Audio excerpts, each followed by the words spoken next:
I've seen a lot of bankers, and I've seen a lot of cops. I've seen a lot of lawyers pull out all the stops. I've seen a lot of children with their parents in their hands. I felt a lot of women who refuse to understand. Well, I don't think I understand why we're making such a fuss. And I don't think I understand what's come of all of us. And I don't think I understand why we take this world for granted. I just want to get right back to Guitar Players Planet.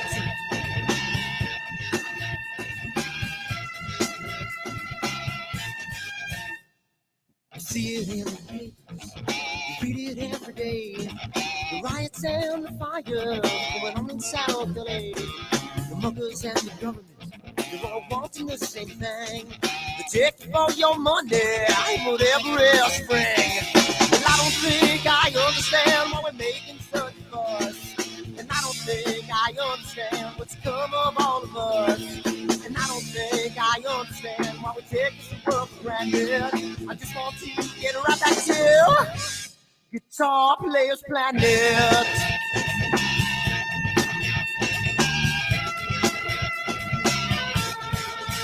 Take me.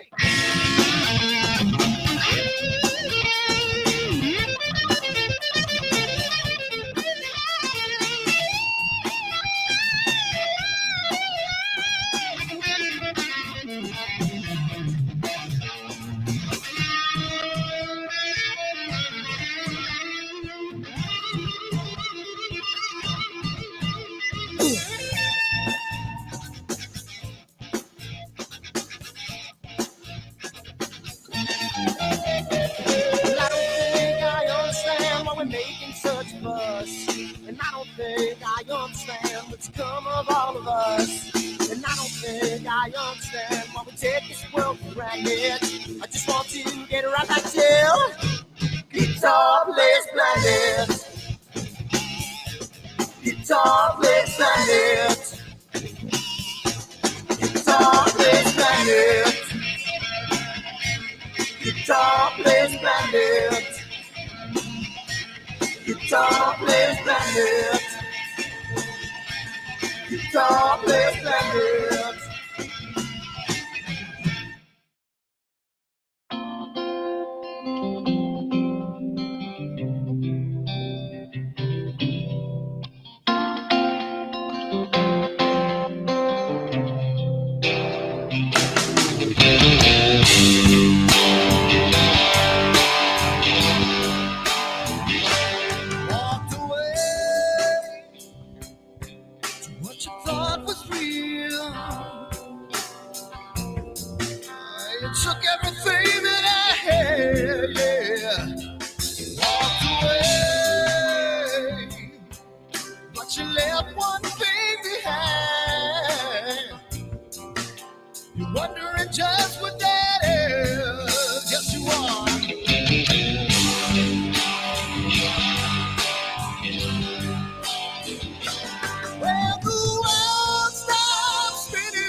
Down by the water, maybe I'm the sun, maybe I'm a daughter when the music man calls.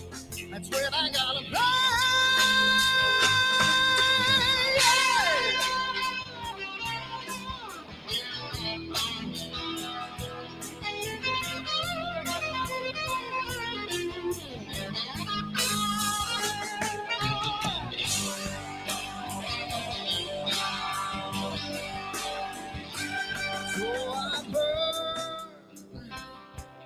For the things I never had, I'm burning with hate, with love. Spin around, round. 'Cause as a boy I had a dream. Carry it with me today. Yes, I do.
Sunny skies, the smell of palm tree air.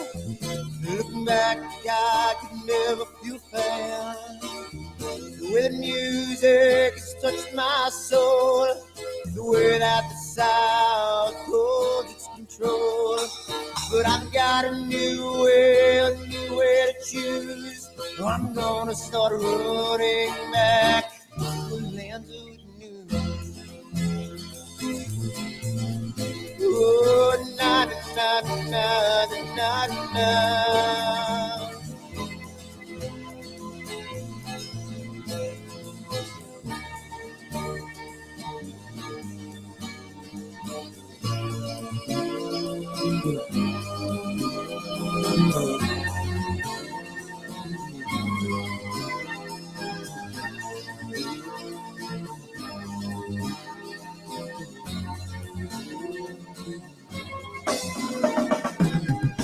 Seems to me that I've lost my friend. Got the sunset off the highway again. Then I get lost on a long summer day. I must go back before it's too late.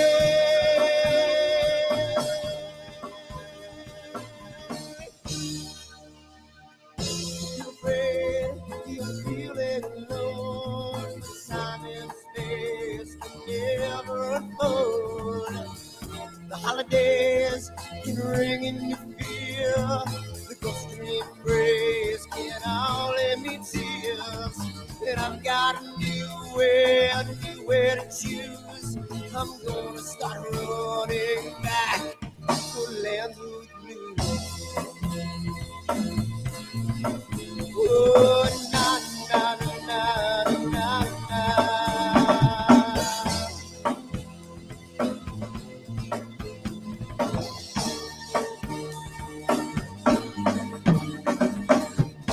Sitting at the lake, I'm feeling confused, but I had my guitar, so I played this blues. But I'm afraid, the war might be true, that I might never be back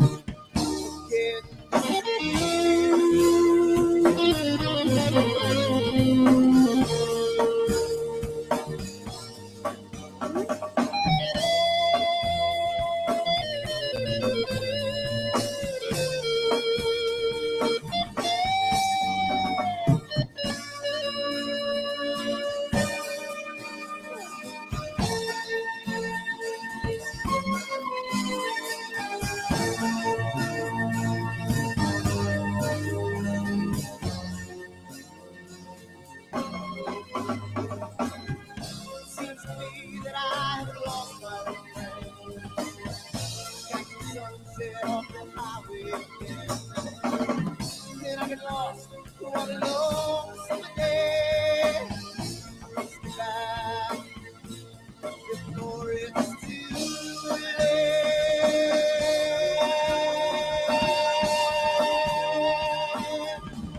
Before it's too late.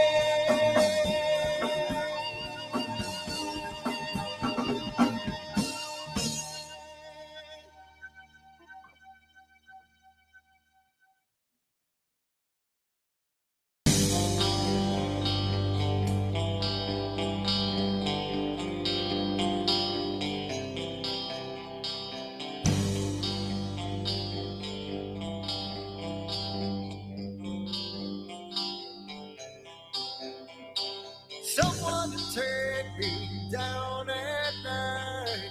Someone to make my day. New revelation fills my soul. Oh, I can waste away. You distracting my attention. You're all that's on my mind. You not looking for perfection, but you're too hard to find. Now the first night is coming, and I know what to do.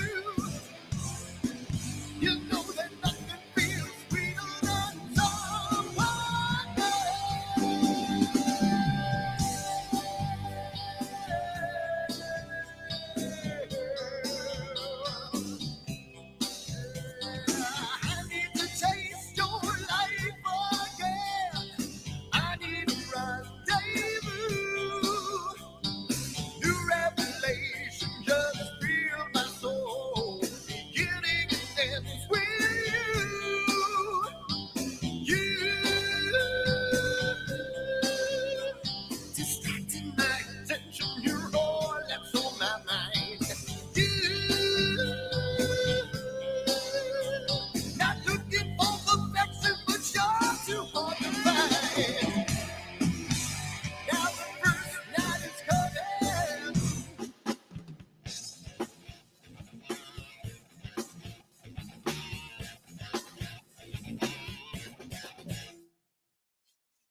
and the damn thing. See, this is what happens when people are late. My things are all messed up, and my looks are all messed up. I got two globes up there. Things don't work out right. Hold on, so let me get that out of here. There we go. Then we only have one globe. There we go. Yeah. Oh, how's it going, everybody? What's happening? We have and like like the open forum kind of night tonight. We don't have a guest. We have Eric Cole's coming up, and check it out. I fixed the tickers. So there you go. So now it doesn't go across Peter's face anymore. I fixed it so it kind of scrolls on the bottom. Very nice.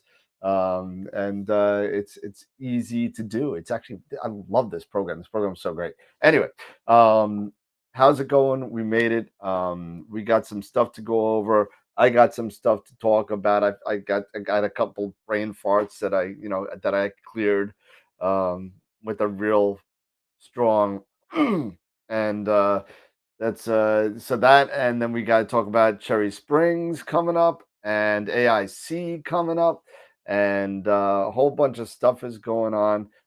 First thing, of course, let's go over our sponsor list and our new sponsors. If I can find the thing, here we go. And this thing is too far away. I need to get a bigger monitor. My eyes are too tiny, or my screen is too tiny and my eyes are sponsored. Hey, John. Hey, Mike. Josh. MX Quattro. Harold's on. Al. Night. Everybody. AZ Forerunner. Paul. Everybody's here. Everybody's here. Everybody's here. Oh, my buddy Mike showed up. Mike Durkin. How you doing, Mike? What's going on? Josh, you got to let me know what I missed regarding your M51. I don't see it anywhere. So if I apologize if it didn't make it in this week's picture of the week, I promise you, if you put it up, I'll throw it in next week. So if I missed it, I apologize. But so we got some sponsors to go over. So we got Woodland Hills and Night Skies Network. Thank you so much for being our sponsors at the main sequence level. And at the Red Giant level, and everybody's been, now that it's working, everybody's been pummeling the Optalong giveaways with entries. They're trying to get in, they're trying to get in, they're trying to get in. And so it's working, and I apologize for the frustration that was out there with the website. I'm not a webmaster or web designer by any means, so it's me and Simon who have been doing it, and Simon's been getting pummeled at work, so it's been me. So if anyone wants to help out pro bono, I mean, feel free to throw your hat in the ring. But and thank you so much to also our other Red Giant level sponsors, Prima Luce Lab and Camera Concepts. And don't forget the Prima Luce Eagle giveaway. Don't forget it's coming soon. It's July, so it's coming soon. Camera Concepts in Woodlands Hills gives us $50 gift certificates, and we're going to be giving something semi fabulous at the end of the year from Woodland Hills. So that's going to be a lot of fun. Masters of Pix Insight and IP for AP. We just gave out another Masters of Pix Insight workshop on Friday. Today's Wednesday. Friday night. Last Friday. Yeah, so it's crazy. This week just flew by. And IP for AP, we're going to be giving away another year subscription to them as well. So if you're not registered for these, go register for them at the website. Thank you also to our Black Hole member, John Gambal, who joined us on Patreon. Thank you so much. You guys are awesome. Red Giant members keep growing. We got 2 Lydell Nunn joined. Thank you, Lydell.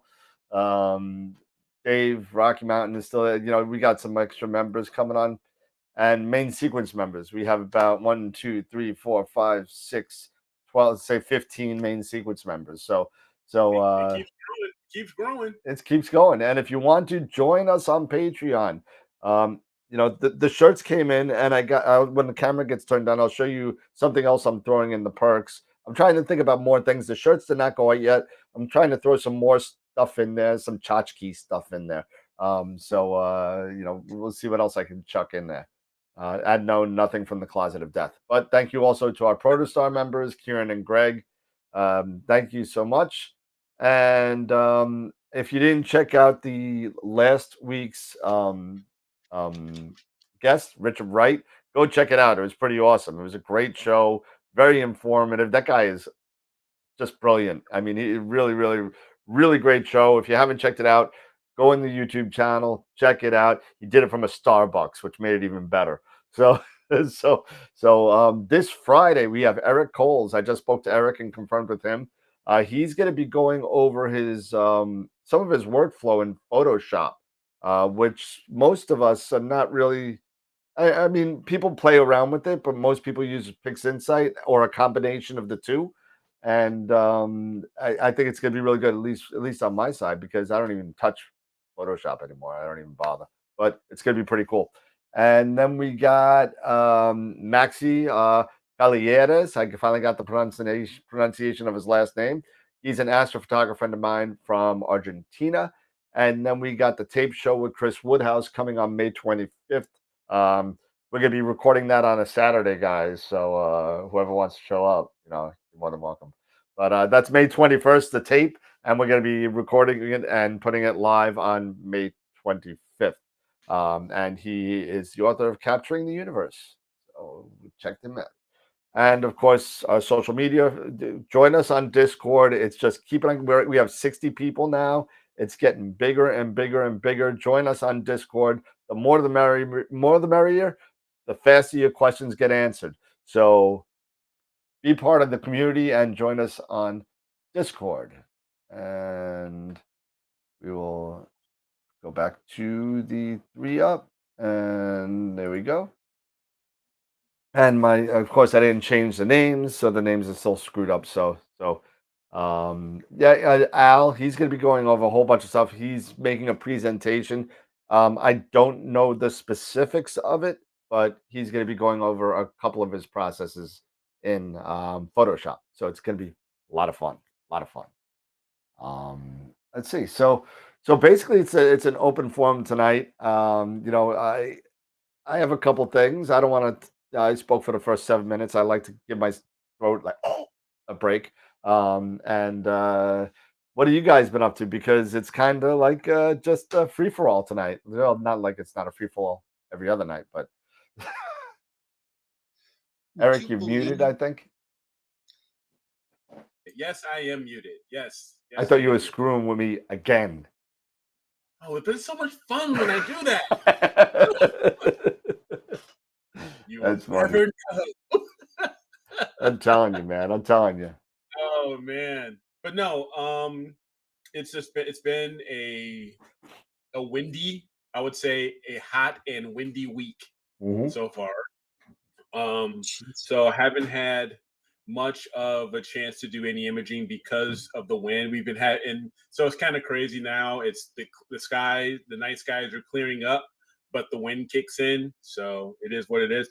But my big thing right now is that I'm on N.I.N.A. I'm testing out and trying out N.I.N.A. So it's I'm watching a lot of the YouTube videos, Patriot Astro, Visible Dark, several others, to get acclimated, start building up my my overall screen layout. I'm really excited to take my first set of images, utilizing, I did my sharp cap sensor analysis of my 294 mono. So I've done that, and now that's in there ready to go for N.I.N.A, as well as I'm looking forward to trying this, trying Hocus Pocus for the first time, seeing what that's all about. I've watched the video. Like I said, I've watched a video from Patriot Astro, watched several of his videos. He's really good. That's Nico, right? I think so. Yeah, I think that's the guy with the long hair, right? No. Patriot Astro, he doesn't have he doesn't have. What am I thinking? Oh, that's Nebula Photos. I'm sorry. Yeah. So, but he's put out a lot of great videos concerning N.I.N.A, really informative. So if you haven't checked out if you're a N.I.N.A user and haven't checked out his videos, or you're thinking about trying N.I.N.A, check him out, as well as Sean from Visible Dark. He also has some really great videos as well. So no, I'm excited to actually give this a try and see how things turn out. So Yeah, I mean, that's the big thing for me, because I've even chatted with you about it, because trying to figure out a few things when it came to the plate solving and my framing and stuff like that. So it's pretty cool. yeah, I mean, there's a couple of things with the plate solving that you gotta link up, and there are a couple of things that you gotta kind of get around with the setup. It's almost the same exact thing like what Pete, you and I were talking about the Sky X. You know, it's almost the same exact type of setup. You got to put your focal length, you got to put your camera stuff in there, you got to put your pixel size. You know, you got to do all that kind of stuff to do that, to have a successful plate solve and all that kind of stuff. So it's super important to have that. I had the hardest time, and my dogs are above me. I hear it. I hear it. They're 3 dogs, 3 pit bull pit mixes. They're a lot of fun, but man, they're something. It's like a herd. It's like a freaking herd of buffalo right above my head or something.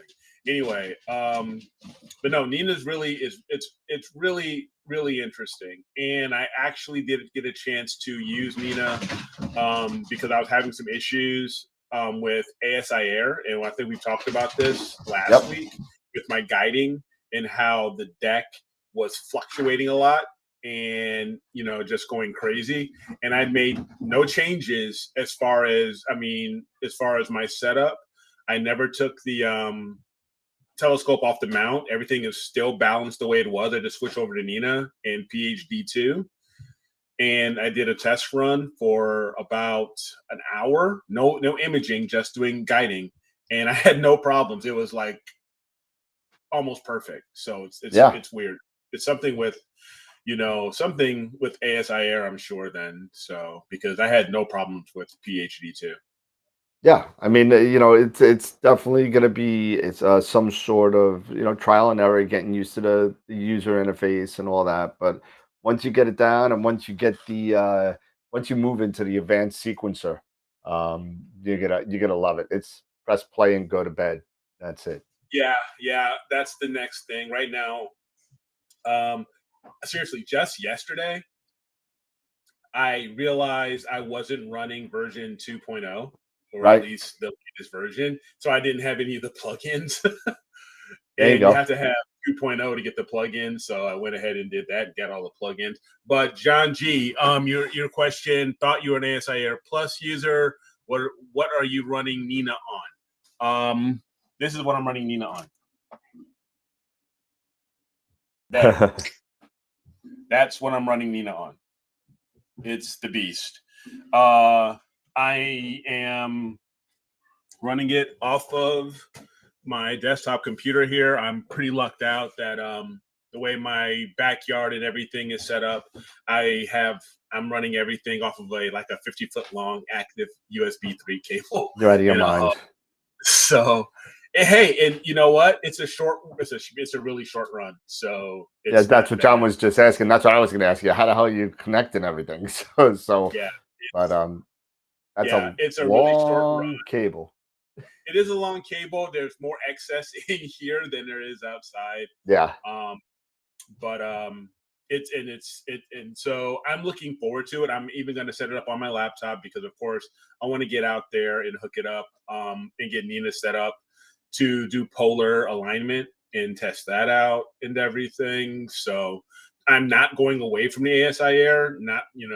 I'm just trying N.I.N.A out. I hear you. To learn, all of these, everybody talks about N.I.N.A, so why not? And I've had some issues with my ASI Air with guiding and my issues with declination and guiding was knocking things off. And I using PhD2 right now with N.I.N.A, and I haven't had a problem with my test. So there you go.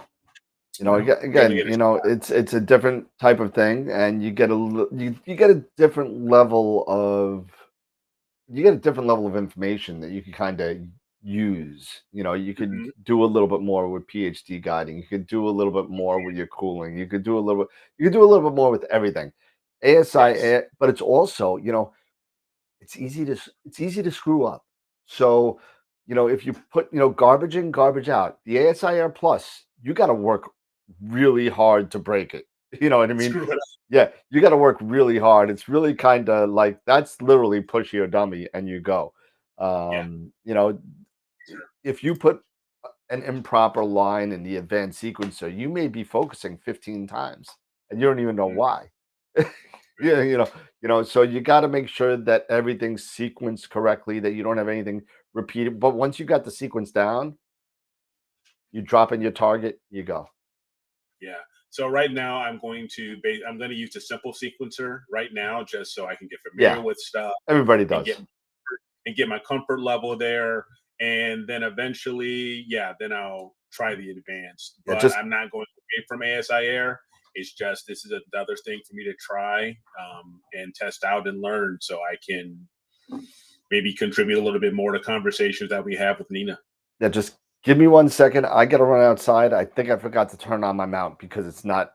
So give me a second. Yeah. Hey, Tom.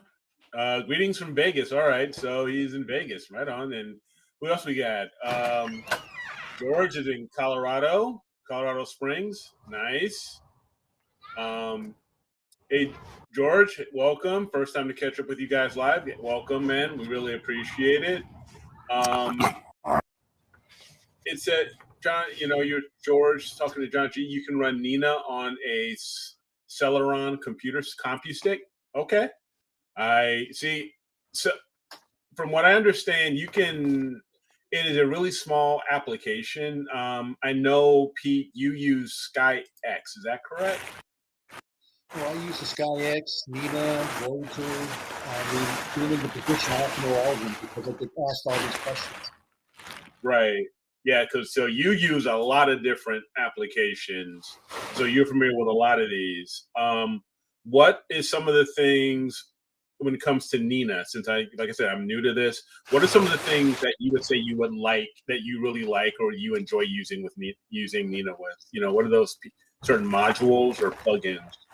And I'd say one thing I like is just the software developers got daily builds. I mean, you can definitely go into his equivalent of what they call daily builds.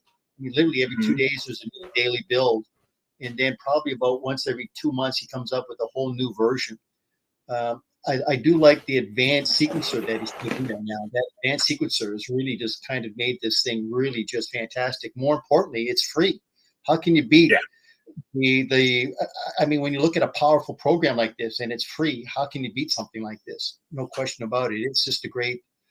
I like the graphical interface. I mean, I like the Mhm. idea that you definitely move things around. It's got that movable windows that you can actually put into. So, as I said, it's a great program, and the fact that it's free, you just can't beat it. No question about it. And everybody likes free, right?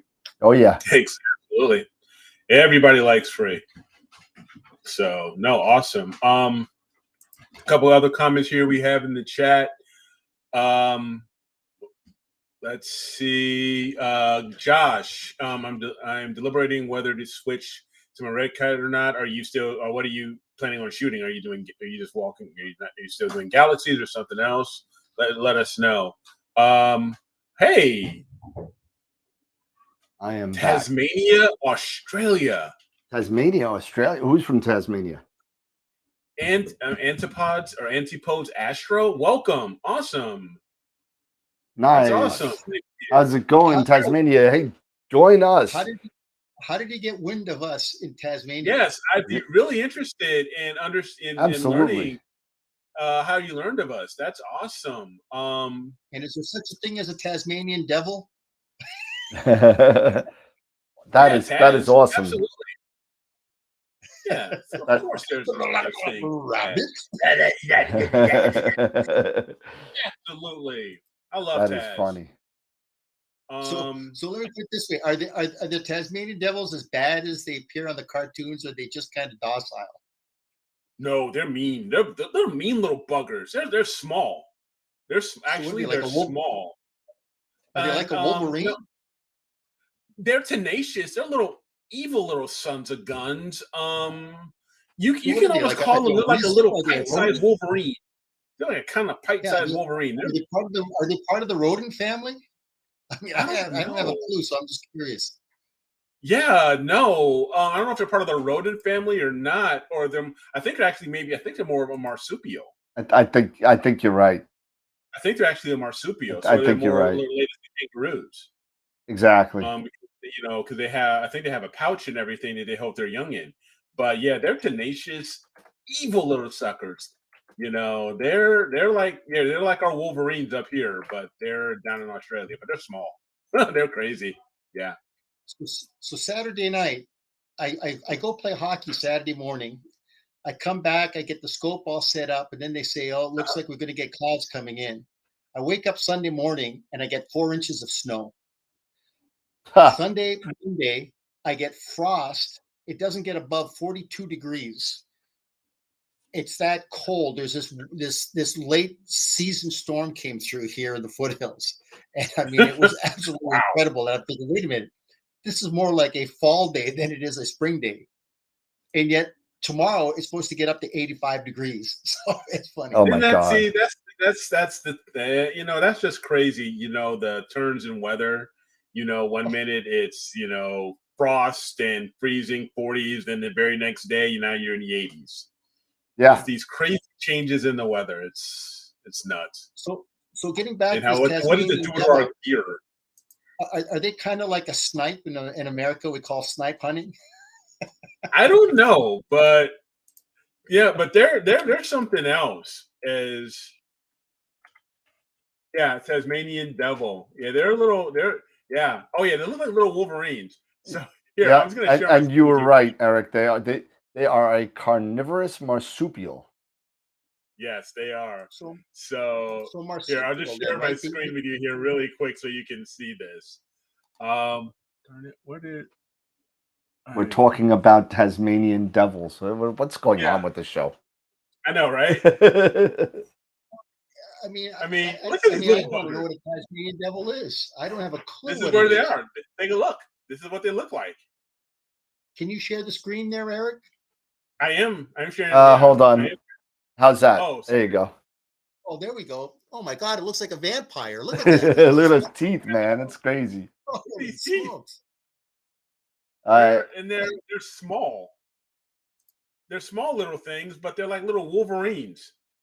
Yeah, they look like a little Wolverine. Yeah. But yeah, there he is. So That's my favorite Tasmanian. One more second. Sorry, guys. I'm in the middle of doing some stuff here. So yeah, but I'll stop sharing here. So if I'm not mistaken, a marsupial, right? That gives Yes. birth to live young, or does it give birth to eggs? They give they're mammals. They give birth to live young, but they carry them they have a pouch, In the pouch. kind of like a kangaroo. Okay. So so the babies are really small, and they end up growing. They end up being born, and then they crawl somehow onto mama's belly into the pouch, and then they begin continuing to develop after they're born in the pouch. Yeah. So yeah. Well, congratulations to having a viewer from Tasmania. Thank you for This for is coming on. I'd love to again I'd love to know how you learned about us. That's awesome. I mean, we can actually see now that we're global, right? Yeah, we're out global. And this is again when again guys, we would really appreciate it. If you like what we're doing here, do us a big favor. Click the like button. If you're on YouTube, click the like button on the video. And if you are enjoying what we're doing here, don't forget to subscribe and ring the bell and share the show. Sharing is caring, caring is sharing. You're here on YouTube. I believe, Dan, we're also broadcasting over Facebook. Yeah, so we're broadcasting on 3 different pages on Facebook. We're on my personal page, Dan Higgins. We're on the AstroWorld TV page and the Camera Concepts page, and plus, let's see who else. We're on Twitter, Twitch, Instagram, and Discord, and YouTube, obviously. So, where can you vote for this week's picture of the week, you could go to our website. Yes, it is. Absolutely. It's up. It's working. Right there. I'll- AstroWorldWeb.com. Let's see.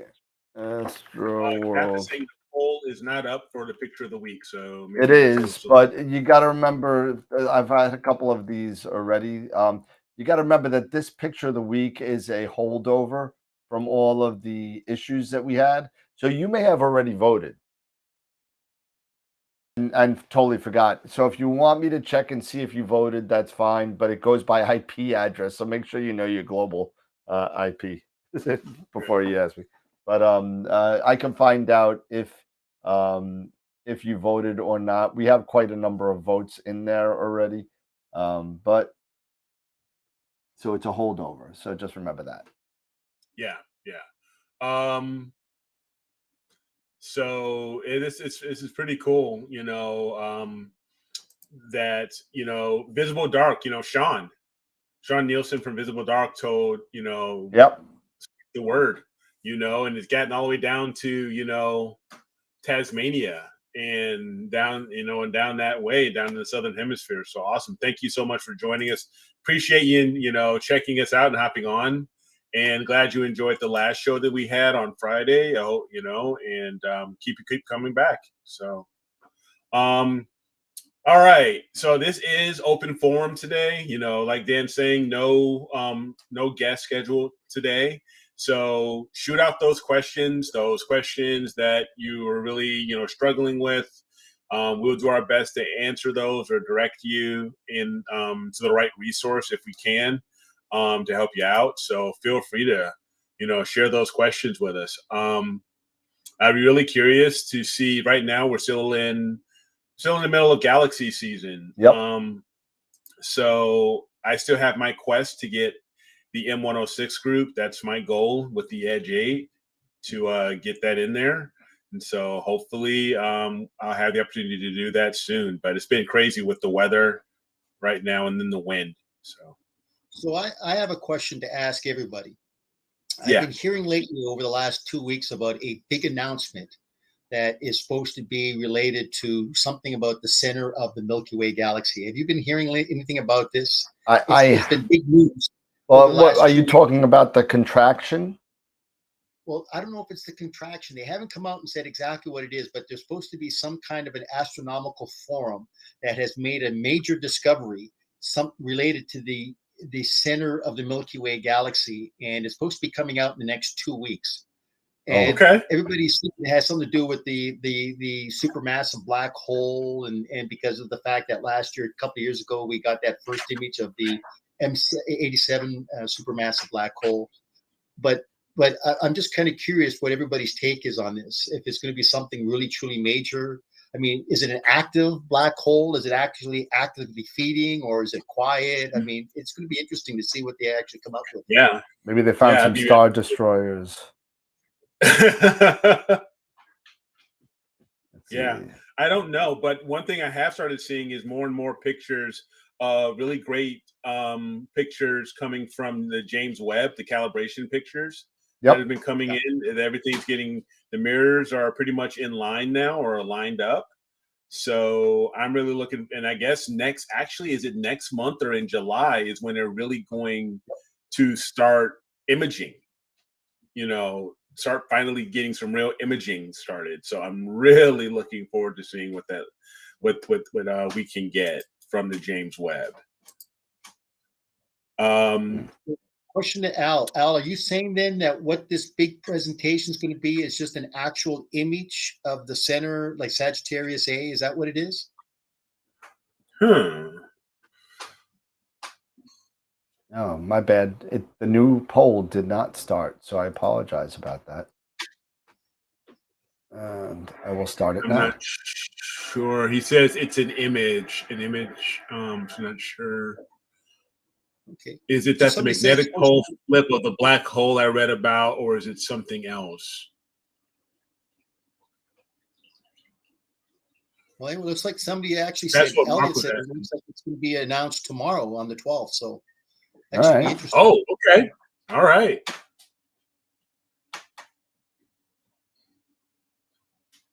This was supposed to start So May. we'll stay tuned. Scott has a question. I have a UV IR cut and an ultra high contrast. Would either help for galaxy season? Yes, if you can tell me what camera you're using, yes, either the UVIR for sure. If you're using a one-shot color, it can help. Yeah, it'll help cut down on some, the star bloat and everything. And you should be able to get some nice pictures. The one thing you're going to do is this isn't a light pollution filter, so it's going to be probably you're going to need to. This is something you're going to probably use at a dark sky site or maybe during the new moon, something like that. And you're using the UV IR cut. I mean, what do you guys think as far as for galaxy season using an ultra contrast, ultra high contrast filter? Because even they, to a certain extent, they're light pollution filters as well. They do black out certain. I'm sorry. I'm in the middle of doing something here. I apologize if I'm not attentive right now. I do apologize. I'm just trying to fix this for everybody that's yelling at me about the about the voting. Okay. And it should be up now. It's way tougher than the one they imaged M84 or something. Hey, Astro Puppet, how are you? Frank. Time to shoot. Oh yeah, don't we have the lunar eclipse coming? Yeah, the 15th at like 10ish. 10ish Eastern. Yeah. So lunar eclipse, guys, get your, if you're gonna be in a good spot, in a good situation with nice skies, start grabbing those photos of the lunar eclipse. Let me see. Okay, Mark has a follow question from Discord, combining different bin images in yeah. I saw that picture. I saw that question on there. Yeah, I actually answered that on there. So basically, if you star align, it'll resample the picture to match the bidding rate. So that's why you could do 1, 2, or 3 all together. And what you could do is you could resample the picture to get it to the same geometry. And then you could redo the star alignment, and it should do it pretty seamlessly. Okay. As a matter of fact, if I remember right, Masters of PixInsight put a quick tip regarding just that, adding bin 1 to bin 3 for a Galaxy, I think. Okay. So yeah, it should do it pretty easy. Shouldn't be a problem. Yeah, everybody's saying that voting works now, so it does work now. There we go. All right, cool. Now I can talk and pay attention now. So I'm sorry, everybody. I apologize. There you go. Awesome. So I got something to say now that I can pay attention. Everybody knows what these are, right? Yeah. Yeah, everybody knows what these are, right? I'll take them out of the bag so you can see what they look like. Okay, this is a little big one. They make smaller ones than these, but they make. You know what these are good for? I got my little Amazon kit. Yeah, you know what they're good for? Those need to be melted down, but these are even worse. These things are completely useless. They're useless. We were talking about this on that's what it's for. It's for it's for guitar players to flex their fingers. That's what it is. Yeah. That's what it's for. Now the whole idea of this is, and if I have. So just imagine this is something like, imagine this is a filter. Imagine this is a filter. This should go around the filter. You squeeze it and turn it to get the filter off, or the adapter, or the 48 millimeter spacers and stuff like that. Yeah. Okay. So This material here, and we talked about these on the show like a lot. We said, go get them, go get them, go get them. We need to figure out another way to do this because this makes no sense. Try doing this with a 3 mm spacer. Try it. Have you? Impossible. Closet of death. There it Yeah. goes. Yeah. It's horrible. Horrible. I got They don't I go got small. 4 bags of these. They're worthless. They're worthless to me. And you know what? I tried that. I tried it in combination with this. Forget it. 3 mm spacer. You see how thick this is? 2 of my fingers. It's crazy. It's worthless. Use it. That's Save yeah. it for We your talk about oil these wrench. strap wrenches. Yeah, you talk about these strap wrenches. Some of them they will work great, but if you don't have, but you sometimes, like to your point, if you've got these 3 mm spacers or really really thin small spacers, they don't make strap wrenches for something like No. that. So what the heck are you gonna do? And that's when sometimes I have to use, you have to use rubber bands.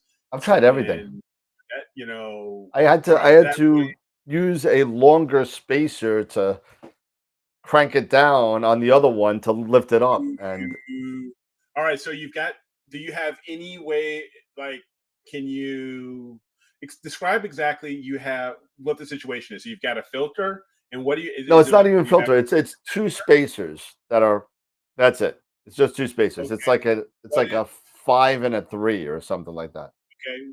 One thing that have you tried gripping using the wrench on the actual thread on one side and then holding the other one with the other adapter? And And then, I didn't want to ruin the threads on one, but well, if you can, something like this. I've tried this with the thread, gripping the thread that's on that one adapter, and then on the other side, just grabbing the actual adapter, and yeah. then that seemed Man, to get some good grip, and then gripping that thread, and then I was able to do it. I spent like So, 45 minutes separating a 3 mm thread. It drove me nuts last night. Dan, are you Yeah. saying that they're going to end that? Are you saying that package is going to end up in the closet of death? No, Yeah. I think Mark Murator, a buddy of mine, gave me a great idea. I could throw them in with the shirts. I could throw them in with the shirts. So Don't you dare! We're gonna start losing subscribers then. what's that? Start losing subscribers. They'll hate me for sending this to them.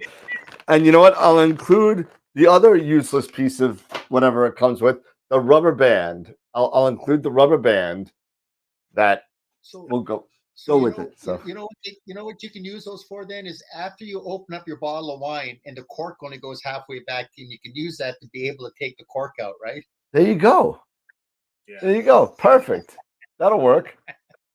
Oh God, it drove me nuts because I was talking with Pete today. I'm dealing with some sag on my system, and of course I took the whole Pete. I didn't even tell you this yet. I took the whole thing apart. I took everything, every single screw, every single nut, every single bolt, every single thread was unattached. And as I was doing it, when I took the focuser off the baffle or the flange, I took it off and something fell. And I'm like, what is that? And something fell inside the telescope. And I'm like, what is that? And it turned out to be one of the grub nuts, just like basically disintegrated in there. And it was just pieces of it just fell out the hole. So in other words, you had 3 grub screws. The one basically was so loose, the other 2 were just holding on, right? yeah, pretty much. So I was able to find some 3 mm. I had some 3 mm hex head screws that I kind of bolted in there. So we're gonna test it today and see what's going on with that. But hopefully I can get a picture to test the curvature again because I was getting literally. I started at 8 and as it went through the sky, it went up to about 50. So it was definitely not, I definitely can't take that to Cherry Springs in that condition. So we will see. So Those are my two brain fart things. I also have a video. I have a 1-minute video. You want to see a video real quick? Let's Go do for it. it. Yeah. Let me see if I can get it on here real quick. Let me minimize this. In the meantime, Is it highlights of the Toronto Maple Leafs Tampa Bay game last night? It is Lord, definitely not. And hold on a second. Let me play. And let me rewind that. And I don't know if you guys could hear the music.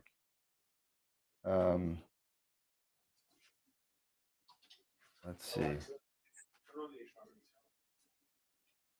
Let me see it this way. Unmute site and play.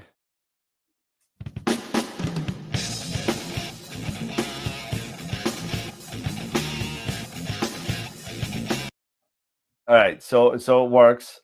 Can you guys see and hear it? I see a graphic. All right, so go on the YouTube site so you can see and hear it. Yeah, I don't see anything. Go onto the YouTube site so you can see and hear it. They can all hear it. Go onto the YouTube site so you can see and hear it. They can all hear it. Go onto the YouTube site so you can see and hear it. They can all tell me when you're there and I'll press play. Okay. You ready? Tell me when you're there and I'll give it a second and it'll catch up. I'll press play. Give it a second and it'll catch up. Give it a second and it'll catch up.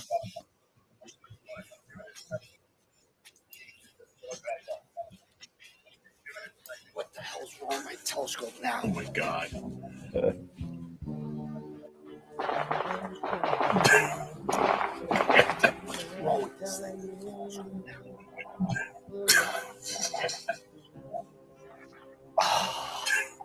Oh, he's got the QHY 16200.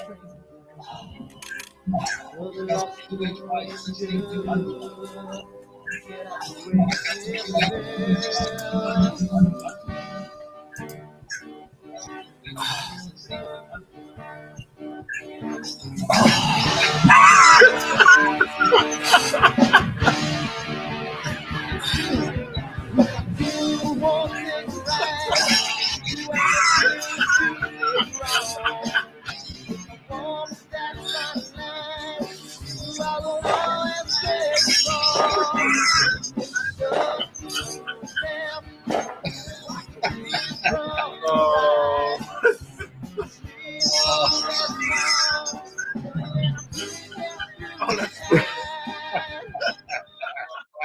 That's a great advertisement, man.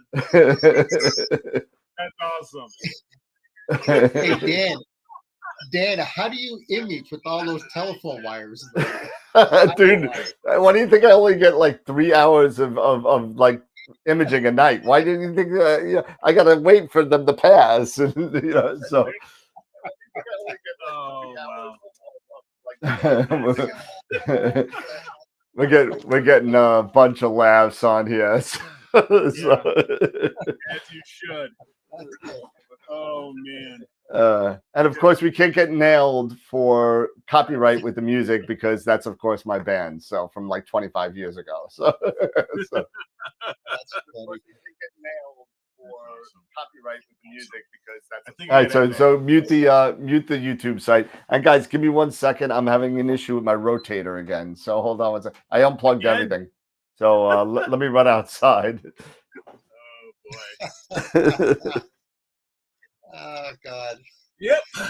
That's right. That's what it is. You know, that reminds me of Mad magazines. Remember Farquhar Nerd? Things not to do. Oh, no kidding. That's funny. Now picture this in the background. We're going to be hearing a hammer, a jackhammer, Yep. a couple of saws going on. Yeah, because you can actually hear him walking around right now. So just get ready. Oh, that's funny. Oh, so Hey, wait for the Jerry, F-bombs to good to have start you on the dropping. show. Say it again. Oh, Jerry Valdez is on the show, so I just want to shout out to Jerry. Welcome. Oh, okay. Oh man, that needs to be part of the video. That's for sure. That is for sure. That is Oh, funny. and I've done this too. I've left my batting off mask on, and I've done a lot of other silly things too. You know, and the So, facial expressions after you've looked at the cover, going, "Oh man." yep.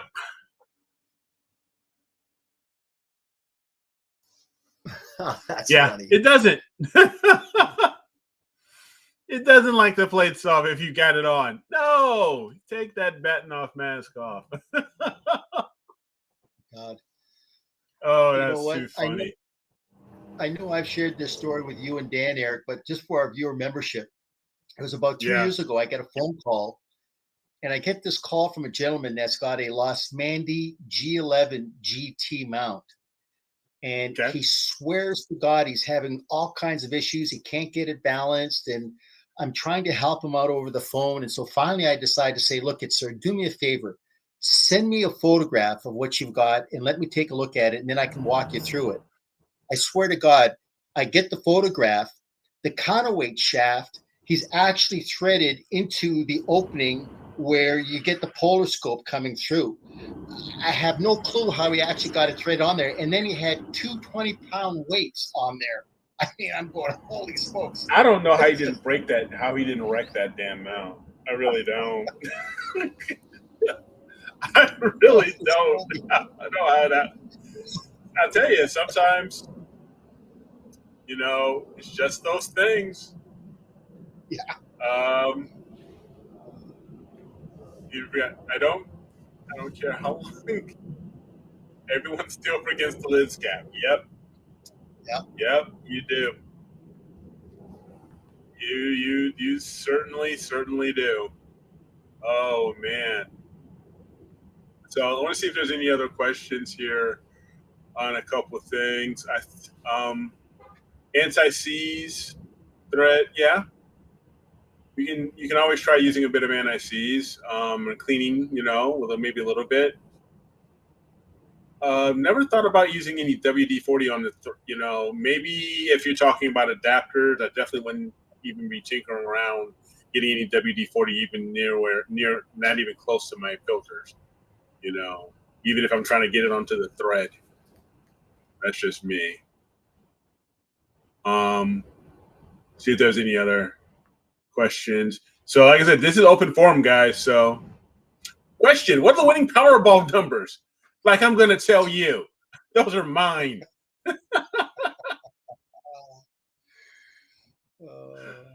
Oh. Oh, So that's funny. Yeah, the have you ever? sprinklers. Oh gosh.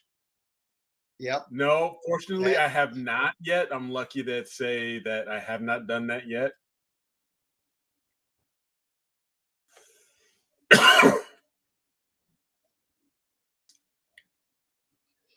see, question for Harold, folks. not sure what's prime focus. I have never tried using that camera at night, so I usually don't know where proper focus actually is. Are you referring to your, Josh, what camera are you referring to, your DSLR or something else?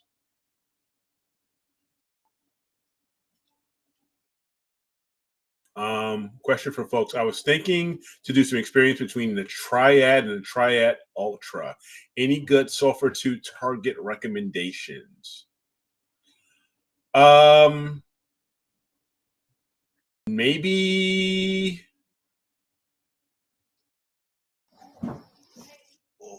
NGC 7000 would be a good target. You can even use.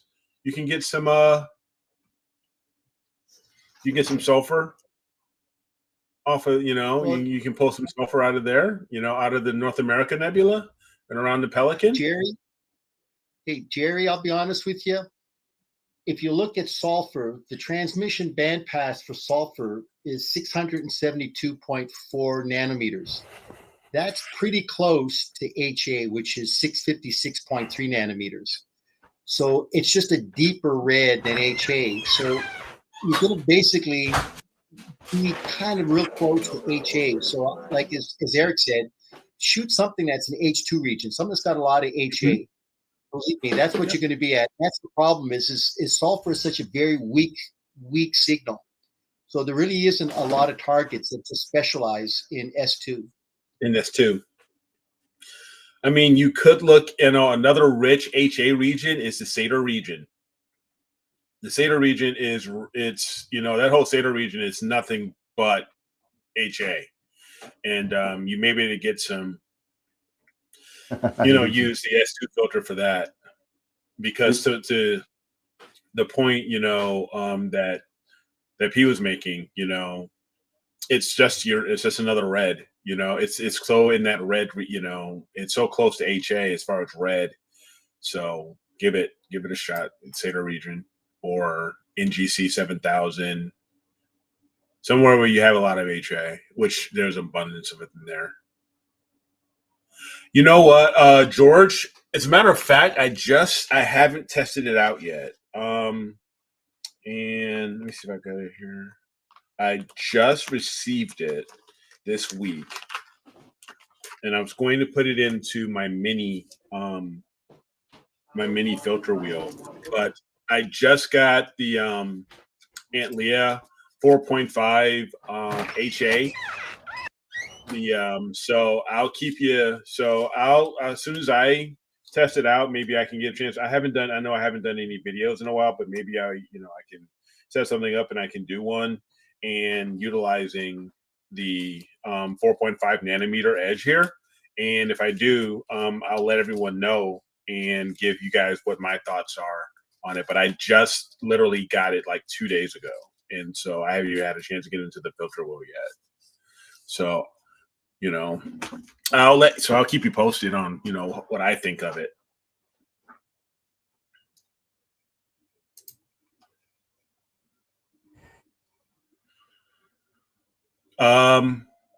Let's see. There's a few other questions, so let's take a look.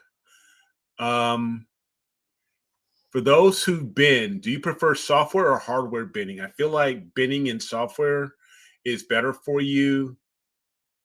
Software is better so that you still have full resolution files.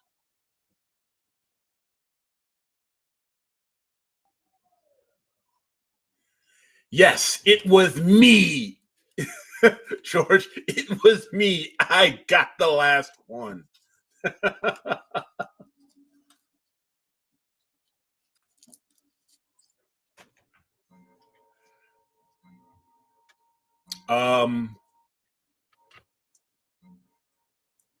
Sorry, I don't want to keep any dead air. Yeah, M16 is starting to rise now, Mark, for sure. We're starting to get close to summer nebulas. M16, the Lagoon Nebula, M20, the Trifid Nebula. We are getting close to the summer, where the Milky Way is coming back. So in bringing us back those summer nebulae, where we would lose out on galaxy season and missing out on seeing those galaxies, because Milky Way is coming back into front and center. So for sure. It's got a poll. Let's see. I just need to take some time to practice. With the 120 mini as a primary camera at night. Yeah. If what are you thinking of using the mini for at night other than planetary? Josh, I'm kind of curious to know what you're thinking of using the 120 for, because it's so small. The question was, Eric, the question was size of the sun in the DSLR is different.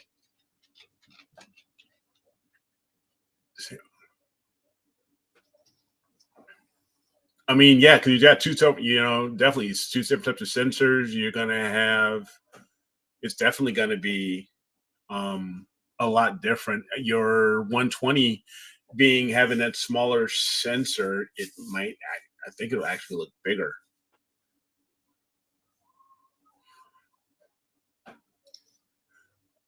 Paul has a question about back focus spacing.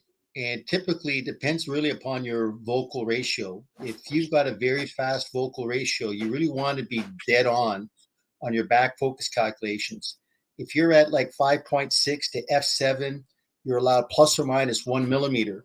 So right now you're 2 millimeters short. So depending upon what your thread size is you can go to Stellar View and you can get 1-2 millimeter spacers that will make up that difference. But you definitely want to be within 1 millimeter, plus or minus 1 millimeter.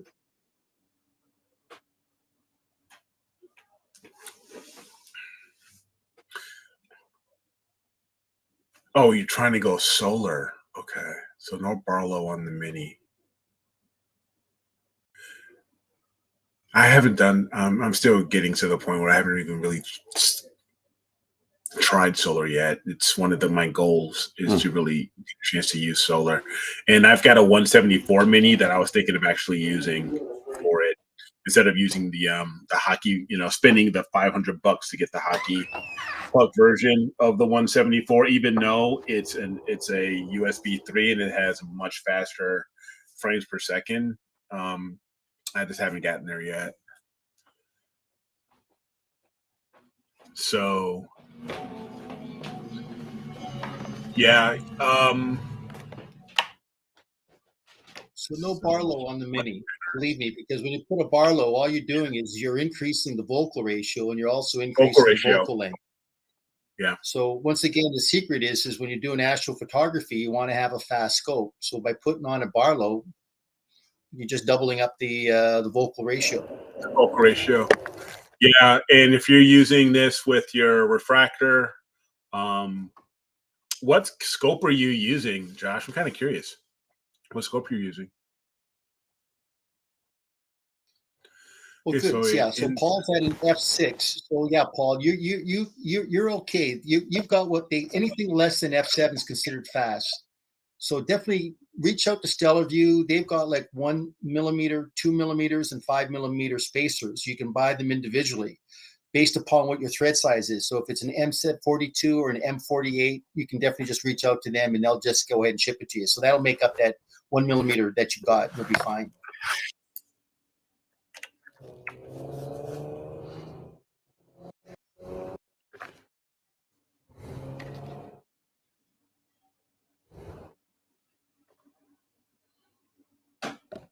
A Z130. Is that one of those tiny little Newtonians?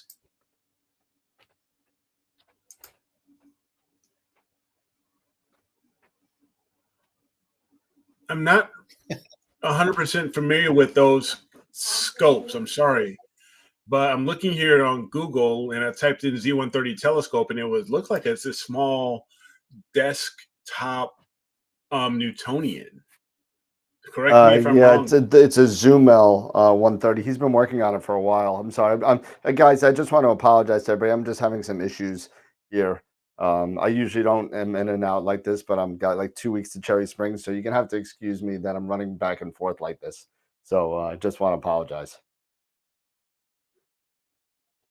Okay, so yeah, no, that is okay. So, and you're using it to go. You're trying to go solar with it.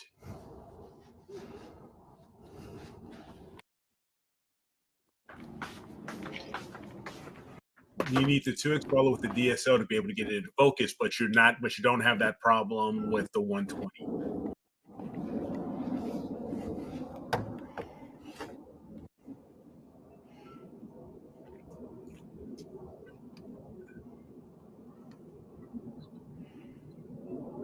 See you, Mark. Have a good night.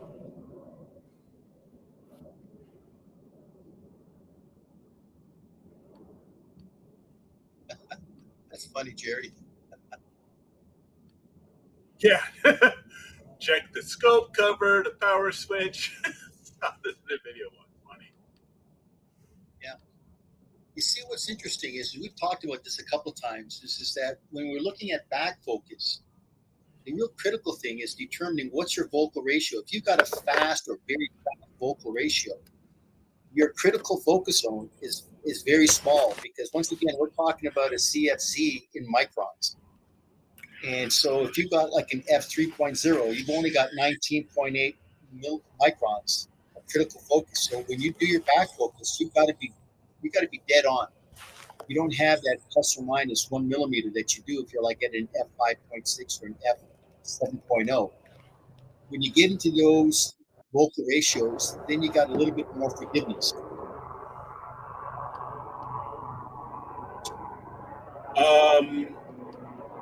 Yeah, what's that Thoughts sound? on Is that something? that's Dan. Hey, I don't know if Dan can hear us or not, but What's he doing to his mouth? I think he's got his microphone and everything. He's fucking around, everything going.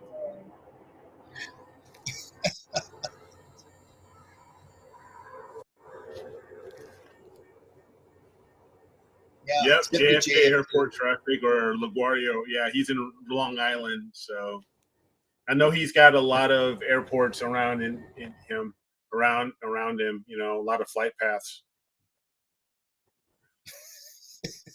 So that's funny.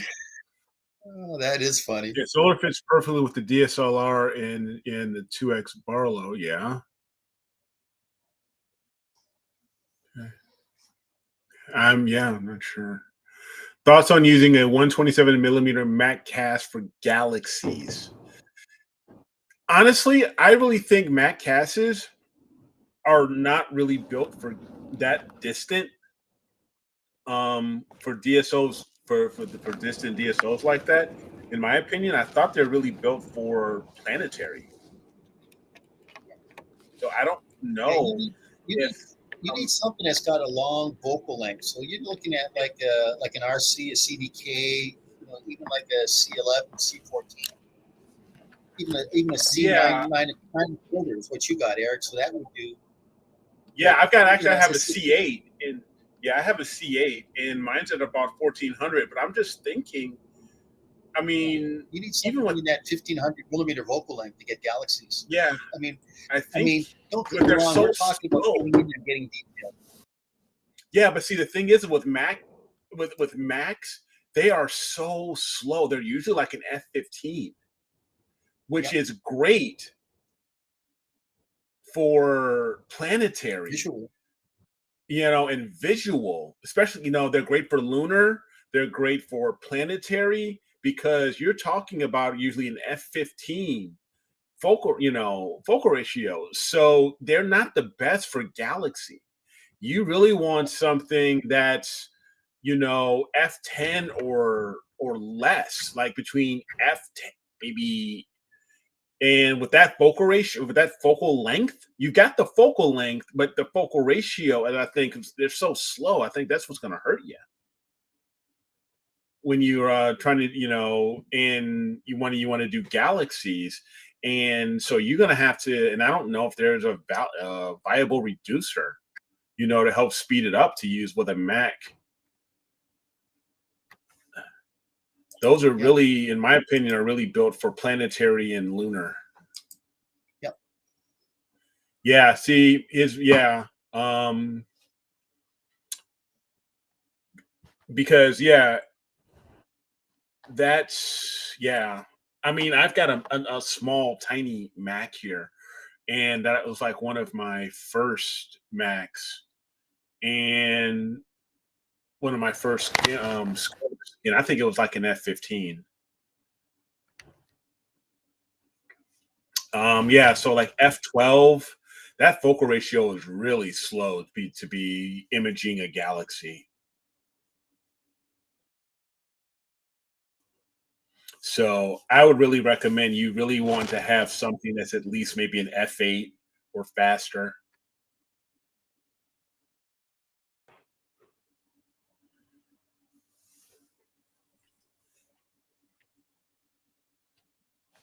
Especially for deep sky. So that Mac will be great for planetary, but and lunar, but beyond that, I don't.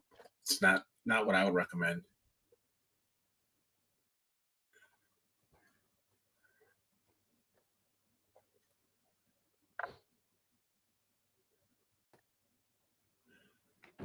Do I looking here? How do I figure out the ADU value of a ZWO camera? Well, when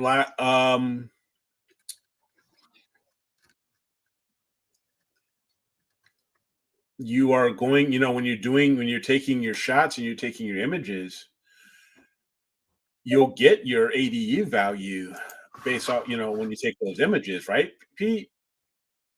You'll get Question. data. Yeah, I mean, is he talking about like unity gain, or is he talking ADC, or is he really specifically saying ADU? Because if Well, he he's means ADC, actually saying ADU value. He's saying, how do I figure out ADU value of a ZWO camera?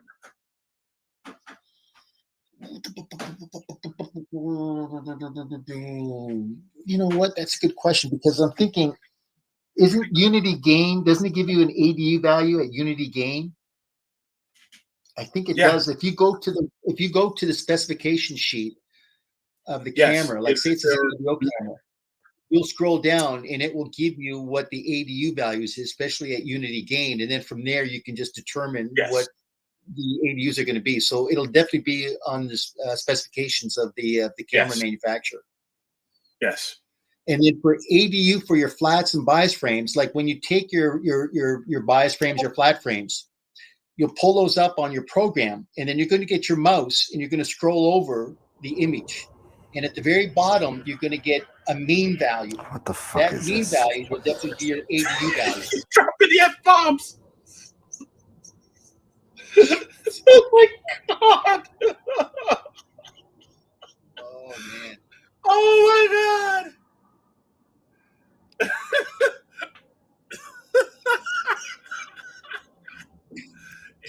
What happened? He's on a hot mic. And you're right, Dan. That's what the noise is, right? That's the mic that's getting hot over there. Oh. I think I need to text him.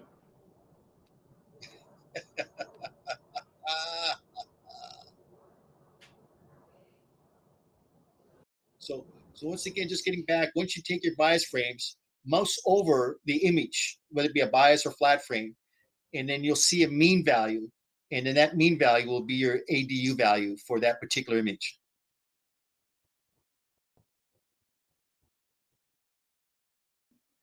Virgin ears in here.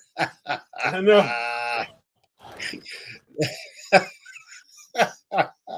Unplugged. This is a family show, dude. That's too funny. I just text him so I can, maybe he can get it on his, maybe if he has his phone with him. I don't know, but that's just funny. Oh, God. I need 7 seconds. Oh, that's funny.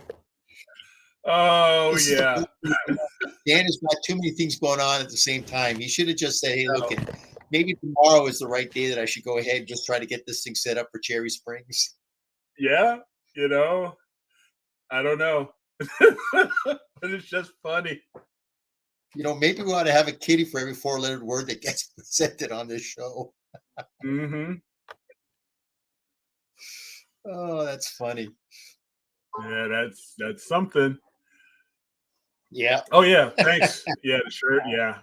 One of my favorite books. So love it.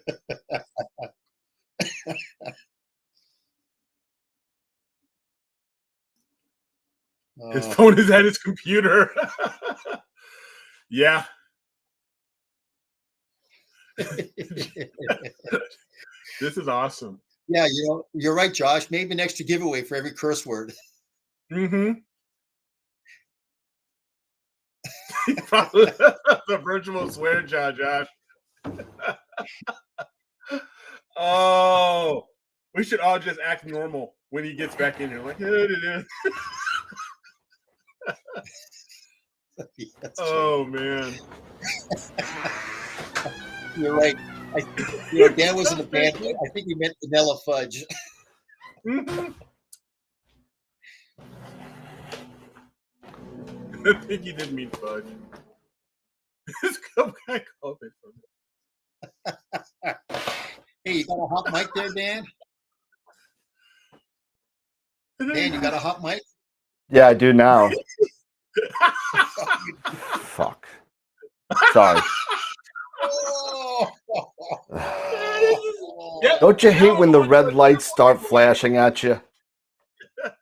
It's a triple giveaway tonight, folks. But Dan, those are airplane landing lights. What are you talking about?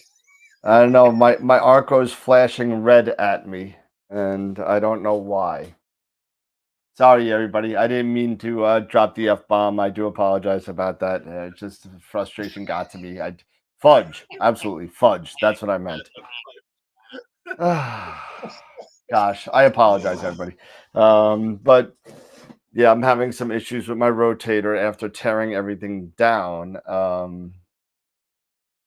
Apparently, I didn't put it together correctly, and we're having some issues calibrating the rotator. So I got to find out what a flashing red light means on an Arco. I don't know what that means. Is tonight the best night to do this, or would tomorrow night be the best night to do it? Well, in all fairness, I got what 20 days to Cherry Springs, and the crappy skies that we have, I have very limited skies to test the the new flattener. So I got to take what I could get. So I apologize. Right. I hear you. You know, my skies are just as bad as Eric's, and they're pretty bad.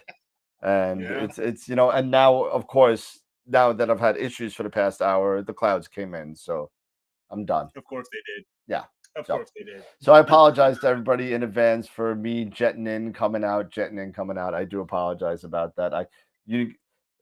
Listen, I'm doing this all the time. I do apologize about that. I never do this, but this is one time that I had to do it, and unfortunately, it's not working out. So God got back at me for leaving you, and now I'm back. so yeah. So I didn't hear much what was going on, and you know, my ears, my cans go off, unfortunately, when I'm outside. You know, yeah, my scope caught COVID from them. Yeah, apparently my Arco did. Yeah, so we'll have to figure that out. Where's Tom Bramwell when you need him? Matter of fact, I'll text him right now. It's Pacific time, so it's only 7 there, so I don't feel so bad. Well, so is it just a steady blink, or was it just blinking like in sets of 3? I mean, no, it's a steady blink. He'll tell me what it is. Let's see. Hey, Daniel. Oh, I just got that. Hey, Daniel, mic is on. Whoops. Yikes. I should have left the mic inside. That's what you get when you got these things on. Oh, funny. Yeah. That is. Oh, okay. No, I'm looking at Josh's picture here. Of his Z130. It's bigger than I thought it was. Yeah, no, it's a 5-inch, you know. Yeah, no. Okay.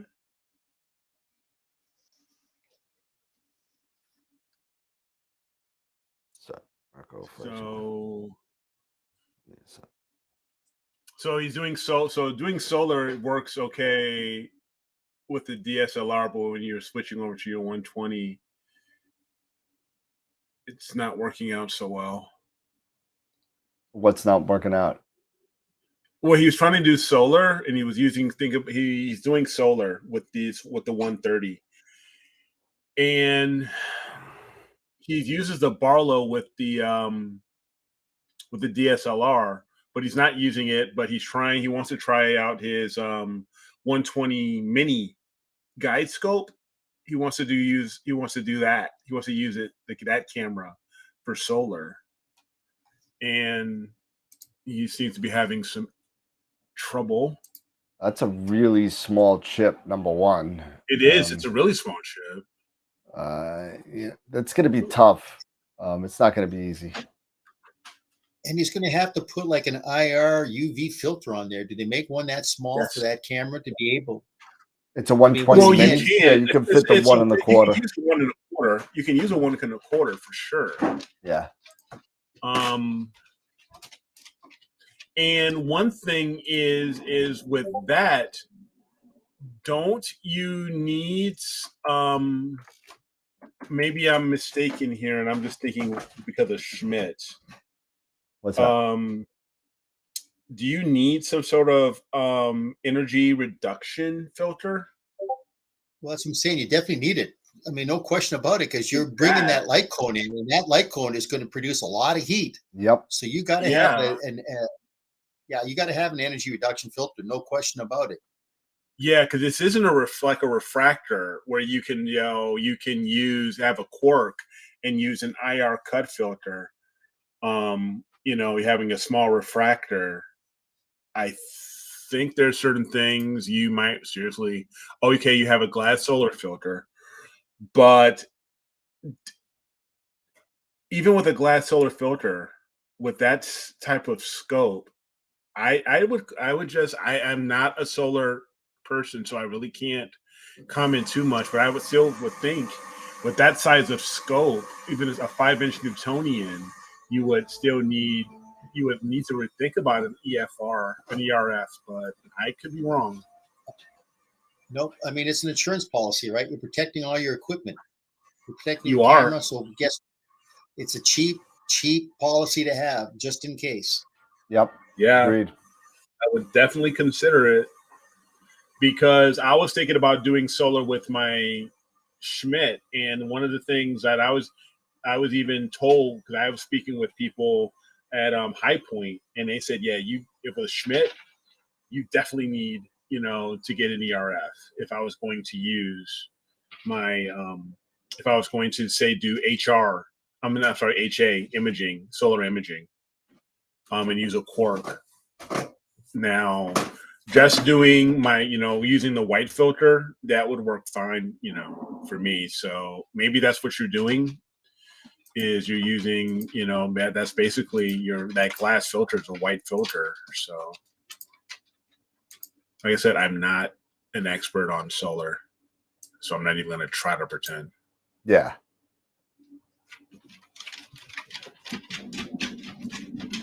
Let's see what else is going on. And don't forget the H alpha filter. It's not a traditional, like you're thinking, H alpha or HA for night photography. It's an actual HA, hydrogen alpha filter, for solar. That's like the quark. Yep.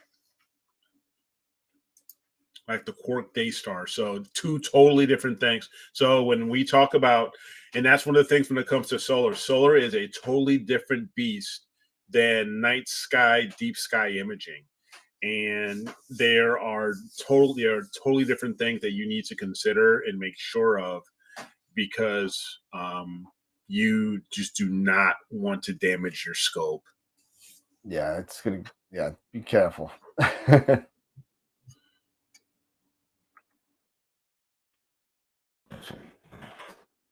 Yeah, it won't fit on, that is a really small chip, Josh.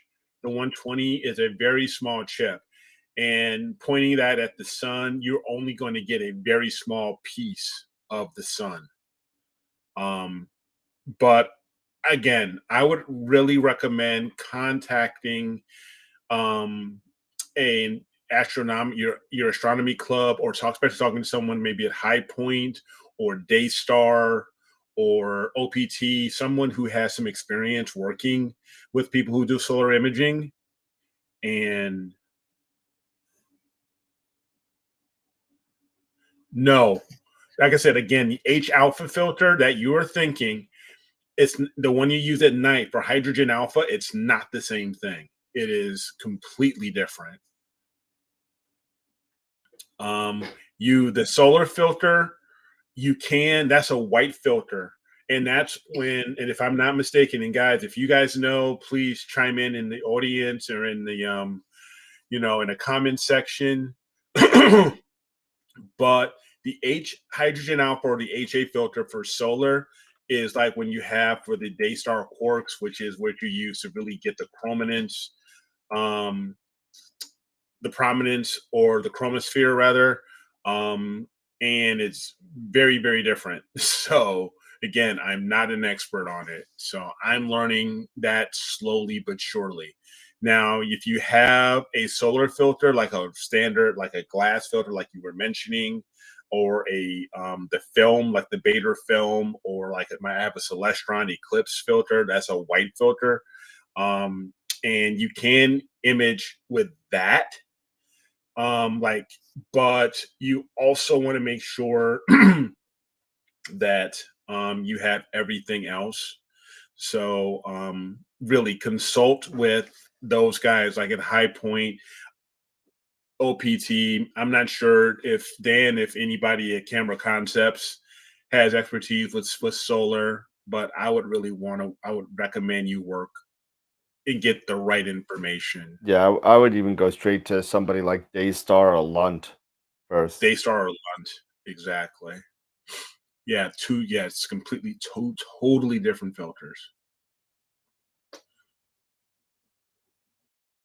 I mean, for me, using my Schmidt Cassegrain, my 8-inch Schmidt Cassegrain, I can do solar with it with the white filter, and I can use either like a 174 with that, and it can get the disc. I can get the disc of the sun, something like that. So, but again, I haven't really tried it yet. It's one of my goals to get out there and give it a shot. Yeah, I'm super excited for this solar eclipse, the lunar eclipse coming up. Yeah, yeah. So I'm gonna try some stuff with that. That's just a few days. Yeah, that's just in a few days, and I've got to check to see if I've even got. I got to check my skies because, like I said, it's been windy. Nearly night. It's been getting clearer, but windy, and I need to get out here, and I like to really try to do some sort of imaging. Yep. Let's see.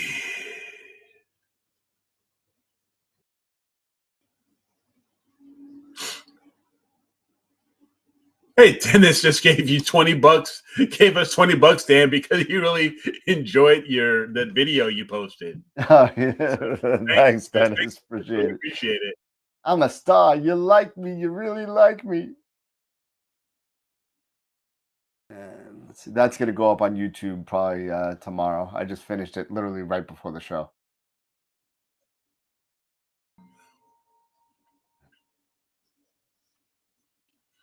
Yeah, Solar Finder is a very useful little tool for sure. I don't know if I know. Yeah, because like here, I've got this little guy.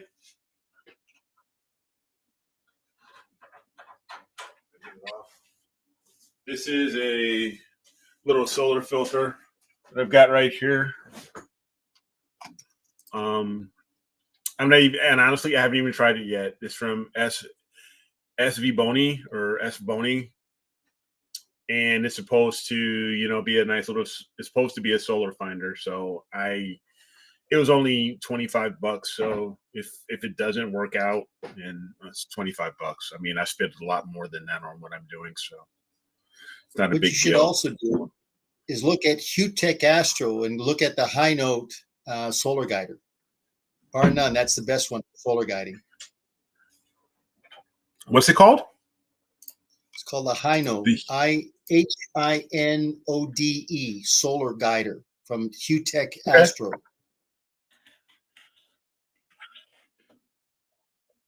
1 second again. I'm sorry, guys.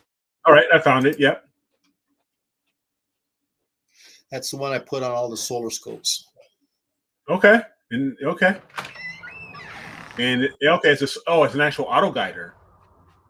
Gotcha. All right. Right on. And of course, like anything else, these aren't cheap. But hey, if you want to do good solar imaging, you do what you got to do, right? Well, what you do is you put them out in solar tracking mode, and then you actually get one of these on top, and you're off to the races. Nice. Okay, that's really cool.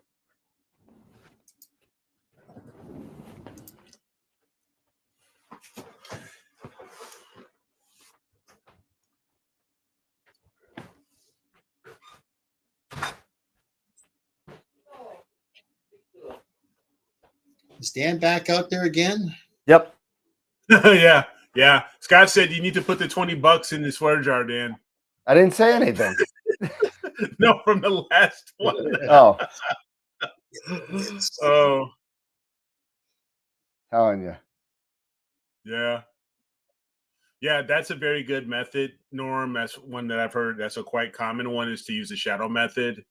Looking at your shadow and make it as small as possible, and that gets you in the area for sure. The HEM 27. I was wondering when someone was going to start bringing up these new harmonic drives. I am very intrigued. These are all coming out now. You've got the AM5 from ZWO. You've got Ioptrons coming. You've got Pegasus Astro bringing out their harmonic drive mount. I am curious to see how it was only a matter of time, with Rainbow doing Rainbow Astro having theirs, Holbom having theirs, and those are very good mounts. They're expensive, and eventually it was going to come to a point, especially when you heard about Sharpstar getting, when they hit, Dan, when you tested that one out. But so I'll leave you, I know what your opinion is on that one. Yeah, I think everyone knows my opinion at this point. Yeah, but when they came out with that one, and it was around that $2,000 range, and now ZWO has AM5 around the same price. Yep. It was only a matter of time before these harmonic drives were going to be really starting to come out, for, those budget friendly type, the people with those smaller budgets. I mean, you got Pegasus coming out with theirs in a couple of months. And after that, sky's the limit. People are going to start coming out with these. Yeah. And we've talked about this. I think we were talking about this last week, that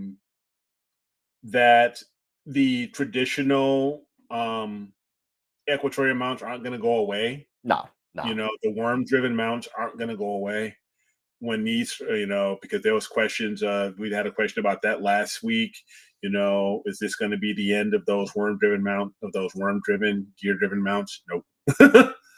So it's just going to be another one. So I'm very curious to see how these are going to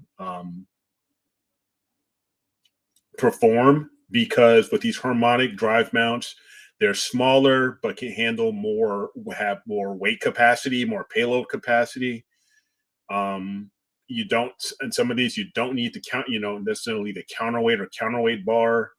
So I'm just really curious to see, when they're finally going to come out, because with all the delays right now in China, with the pandemic, with manufacturing, even though they're announcing these, who knows when you're actually really going to start seeing them in the stores and coming, and in inventories.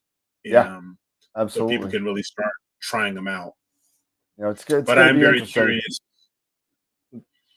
Yeah, it's good. It's going to be interesting to see how this all falls out, because I'm hoping we're coming to the end of this whole thing, and it's just been everything from soup to nuts, from gas to processing boards and chips. It's been crazy, but I kind of see a light at the end of the tunnel. And I'm hoping that I'm not being the optimist here. I hope I'm being a truist, and we'll see what happens. I mean, it can only get better, right? So, for sure. Yeah. What else we got going on? Everyone's. Speaking of solar, we've talked about solar. I was actually looking into, because I was thinking about getting a Quark, and a Quark is about $1,300 to use with my FLT 91 here. But I also saw these Altair Astro has what's called a Herschel wedge. Yeah, Herschel wedge, sure.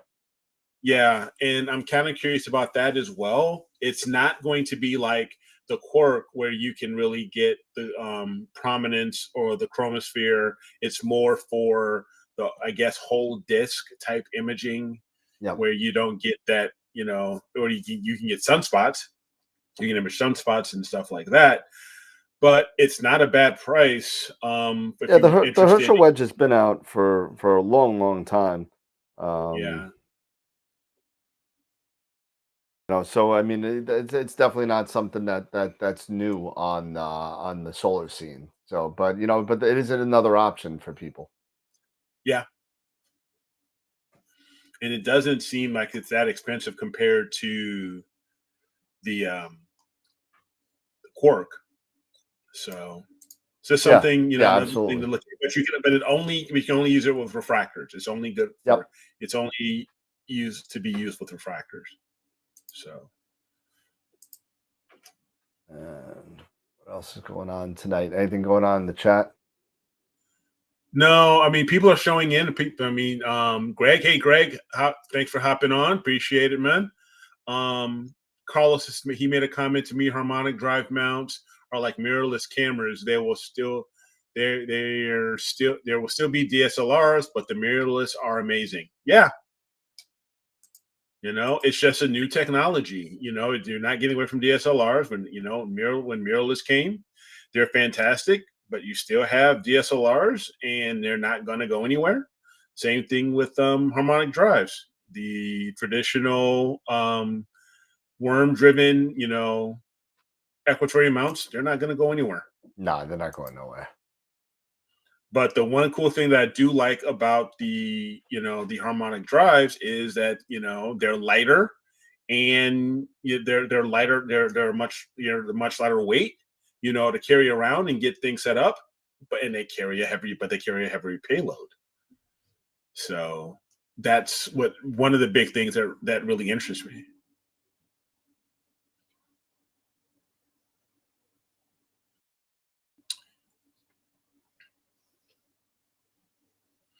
Okay, Greg saying, he's going to try to do a time lapse of the lunar eclipse. We were just talking about that. So with his 80 millimeter and with sharp cap, share that sometime. When you get it and you process it, I'd be interested. We'd be interested in checking that out. Greg. So for sure.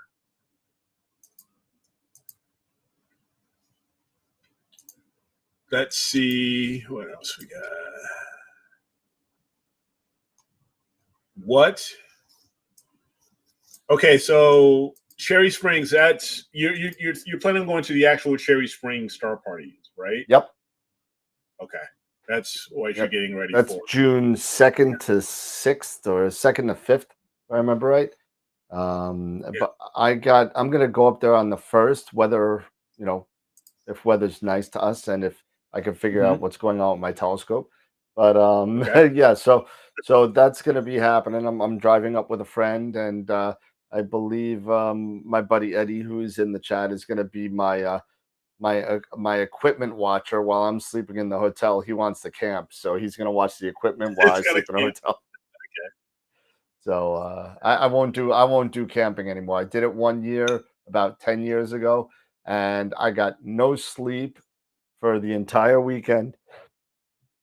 It was just horrible. It was just horrible. It was great skies, and it was just I was exhausted. By the time I got home and drive 6 hours home, it was a mess.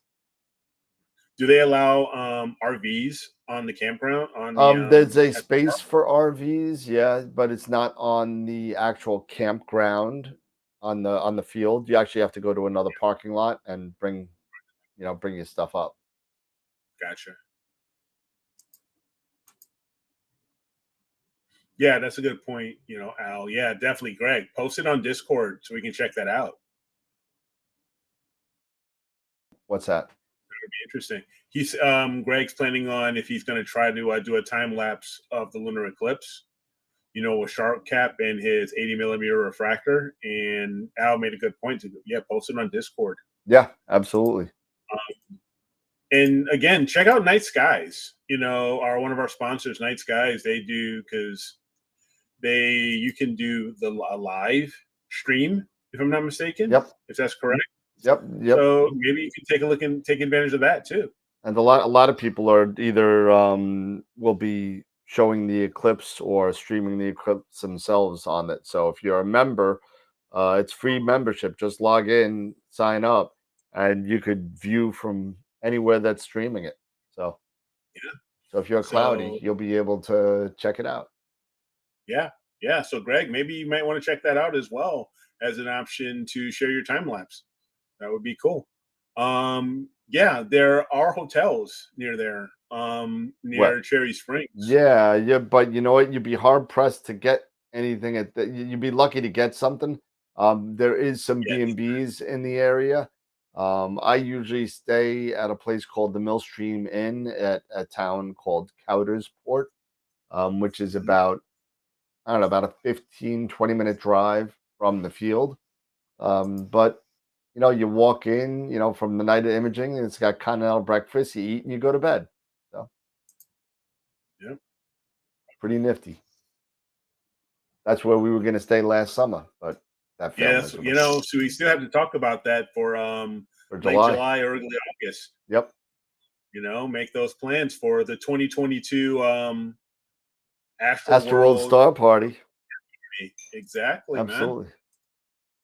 Robin was actually asking me, hey, what's with the star party this year? You guys going to try to go for it this year? I was like, never know. We may, we can give it a shot and see what happens. Yeah, we should talk offline and find out if this is feasible. Mm-hmm. Who knows? Maybe any of you guys who are in the membership and in the audience, if we can figure something out, and if you guys are in that area, maybe we can all do something like that. That'd be nice. I can't believe I missed Jason when he was here. I didn't get a chance to see him. Yeah, that was a bummer. You were dealing with COVID, man. What are you going to do? I mean, unbelievable. I was so annoyed about it. Yeah. And I wasn't even sick. It wasn't nothing. And I don't want to downplay it because I know some people get really sick about it. But I literally tested positive and then mowed the lawn. I mean, I literally did that. But Jen got really sick though. So yeah. Well, some people they get they get asymptomatic. Some,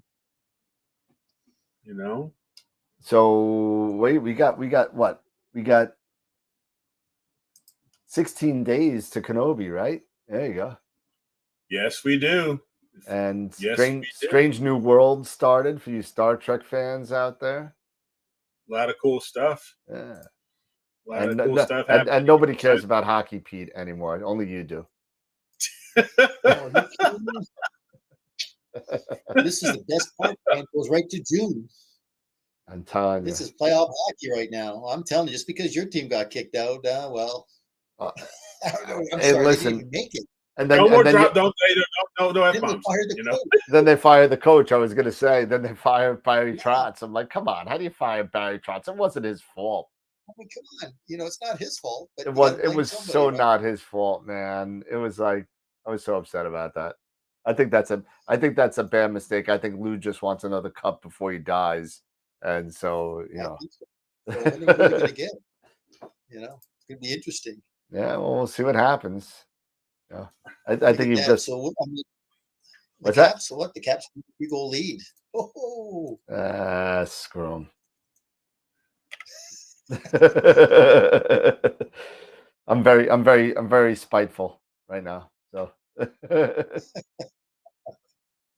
Well, let's see here. You got the Giants. Oh, okay. You got the Jets. Oh, okay. You got the Yankees. Yeah. You got the Mets. Yeah. You got the New Jersey Devils. Yeah. You don't have much there, do you, really, Dan? Rangers is doing great, but I hate them, so it doesn't matter to me. But no. Playoff hockey, man. Yeah. See what's going on in the YouTube channel. Congrats, Greg. Yeah, that on your solar shot. I thought it was a fantastic photo of your solar shot. Yeah. That one picture of the week. That was ridiculous. That was really, really amazing. And Greg, correct me if I'm wrong. I think you have only just started with solar a couple of weeks before.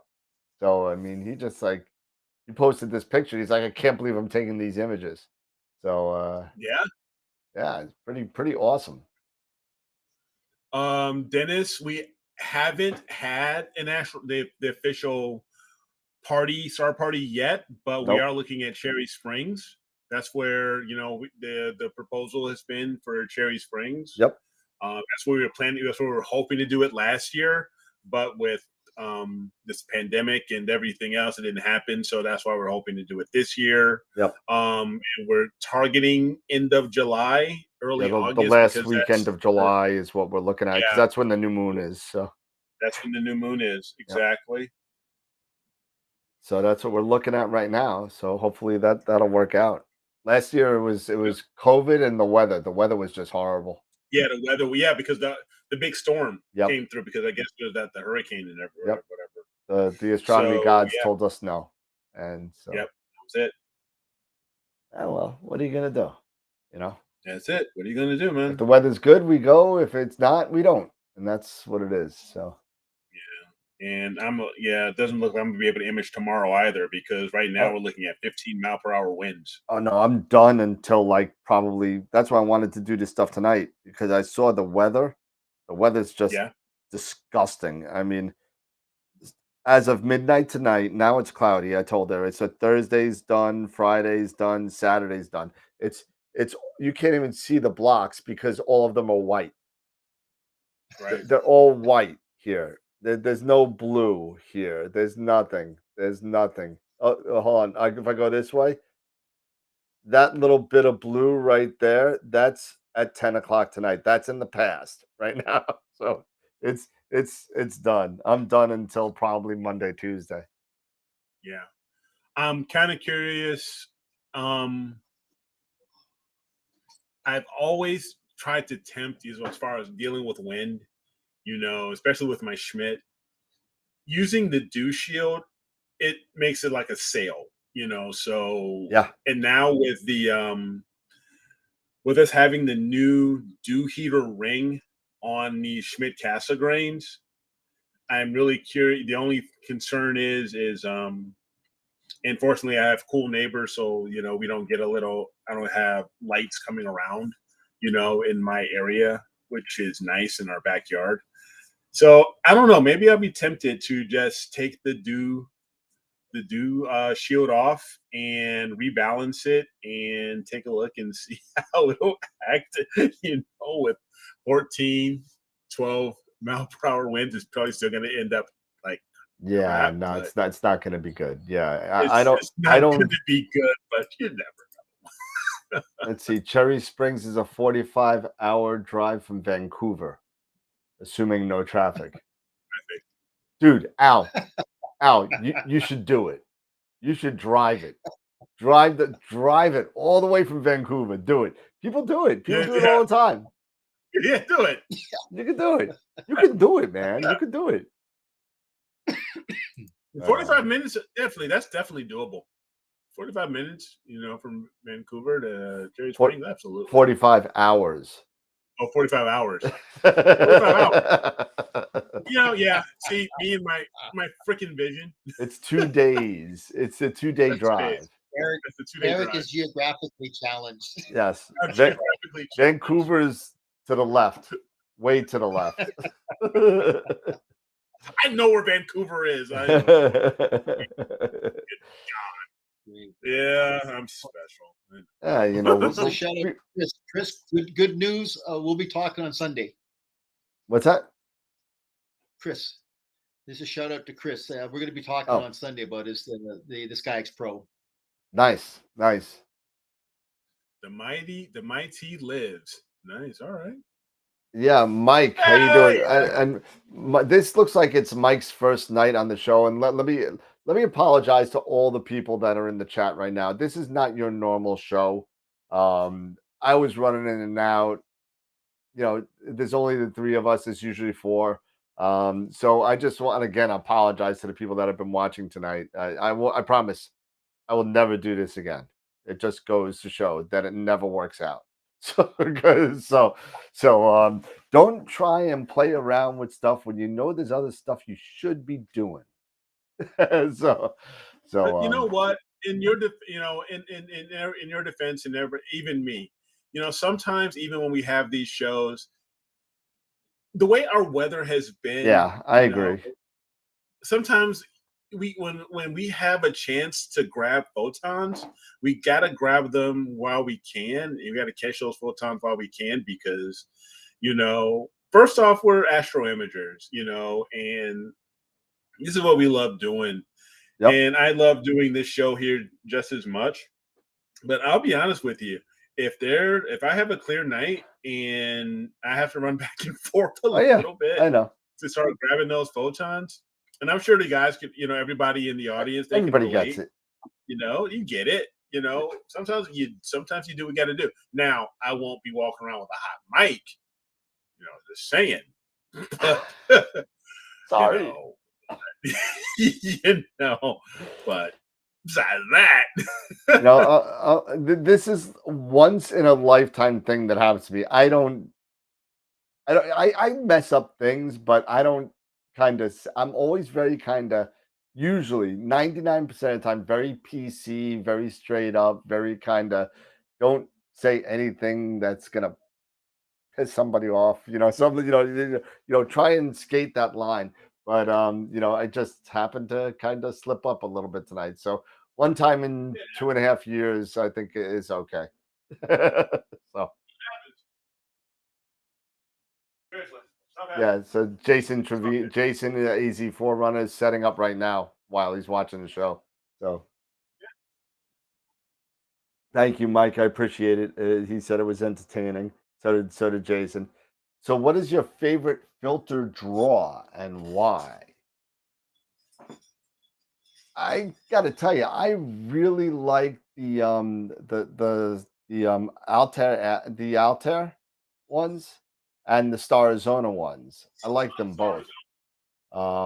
They're both very good, and the reason why I like them better than most of the other ones is because the magnets on the draw themselves are strong, and these things don't fall. There are some other filter draws out there that you gotta jimmy them and get them in there and put it in the right angle, and the magnets stink. If you put it upside down, it doesn't work. If it, it, the Starizona and the Altair ones are both really, really good. I have both of them, and they work really, really good, and they're not much more expensive than some other people that make them.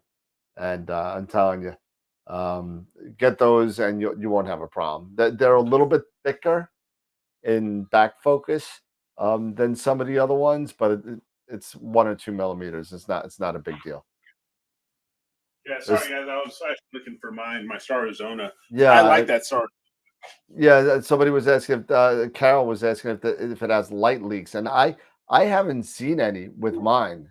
It doesn't mean that you're not going to have any, but I'll tell you, with my experience and some other people that I've sold them to, I have not heard any complaints regarding light leaks at all. Those magnets on them, yeah, the magnets on them are it's pretty tight fitting from what I could tell. Yeah, I have the Starizona for filter slider for my Rasa 8. Yep. And it works great because I use it with the Rasa, I use it with my other telescopes because it gives me good, I have never had a problem with that guy. And it's almost, that one is about 19 and a half millimeters thick. Yeah, so almost like very close to like a filter, like my actual EFWs. So my back focus when I'm setting that up, with my ZWO cameras, it doesn't throw it too far out of whack. No, it doesn't at all. It's pretty close. So that's I think the ZWO stuff is a little thinner, but other than that, I like them. I like the Starizona ones. I really do. I do. When I was at OSI, I was talking to Kerry about developing a filter slider assembly within the Monster Moog, and he actually made one. And it's an OAG with the filter drawer, and the slider accepts 1.25 and 50 millimeters unmounted filters. So literally now you've got a combination OAG filter drawer. It's expensive because it's along the same lines as an MMOAG. Mhm. But I tell you one thing, it's solid. It's not magnets. It's actually spring-loaded little bearings that you slip the slider in there and it just seats. Just make sure you get the Nice. right gaskets. Yeah. Sorry, Scott. Scott. Right. What I said, don't trust OSI. Ooh, did I say that? Now. I didn't say that. That sounds like a disgruntled employee. I'm sorry.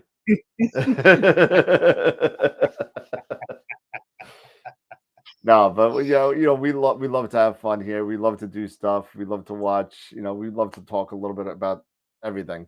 Yeah. But yeah. I mean, the Cherry Springs should be great. If I got to go with my little 80 and a 2600 one-shot color, that's what I'm gonna do. And There you then go. I'll bring my EQ6R, and then I'll bring my red cat with the 183 on, and I'll get some wide field stuff from Cherry Springs. Nothing wrong with that.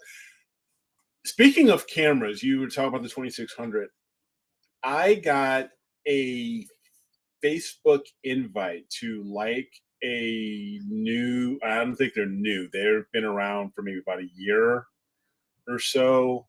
Camera manufacturer that's doing very similar Astro cameras, very similar to ZWO. Is that and AstroCam or whatever? Yeah, That's the the Astro knockoff. Cam. Yeah. Knockoff. Yeah, it's a total knockoff. It's a total knockoff. It seems very shady to me. Very shady. And you know what? We could say we could talk a lot of hate about either QHY, ZWO, whatever, those barrel cameras, those camera makers. But you know what? When somebody has to try and get your business by sending you a secret private Facebook message, I keep on telling them to send me stuff. I'll test it, but I get no answer. So, but no. And here's the thing, though, that I'm throwing shade on here a little bit. That I was throw shade at this. How are you going to start trying to sell your product or start advertising for your product, and you're throwing photos of another manufacturer's stuff? Yep.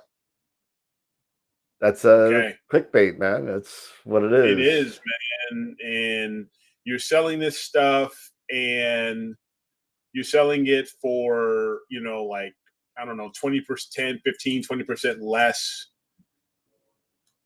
I just don't trust it. But there's no real results. Not one person out there can give you any sort of real field testing on it, because they won't let anybody test it. You're going to spend $1,000 on a camera, and you might have you might have a closet of death for it. That's a problem. Talk about, we're going to give, like, they talk about we can fix other cameras. No matter, you say we can fix QHY. I am not whatever, sending you my 268 for you to fix. I am not doing that. Oh, we can, and our own cameras have a 3-year warranty and stuff like that. But I'm like, okay, yeah, but where are your actual results? All right, where is your actual? And they say they have astrophotographers, and here's the thing: they have astrophotographers from India, China, and it's like, I don't see anything else. I haven't heard of any reputable, say, magazine company. Nope. Like, no one will touch them. Like, they've been around a year, and no one will touch them. Or S&T. I mean, I'm sorry, guys, it ain't happening. I mean, at the very least, at the very least, you know what you do? This is an invite to AstroCam right now. 3 people right here will test your cameras and get some real field testing out. Send us a camera. We'll send it back. We don't even want it. We'll send it back. We want it.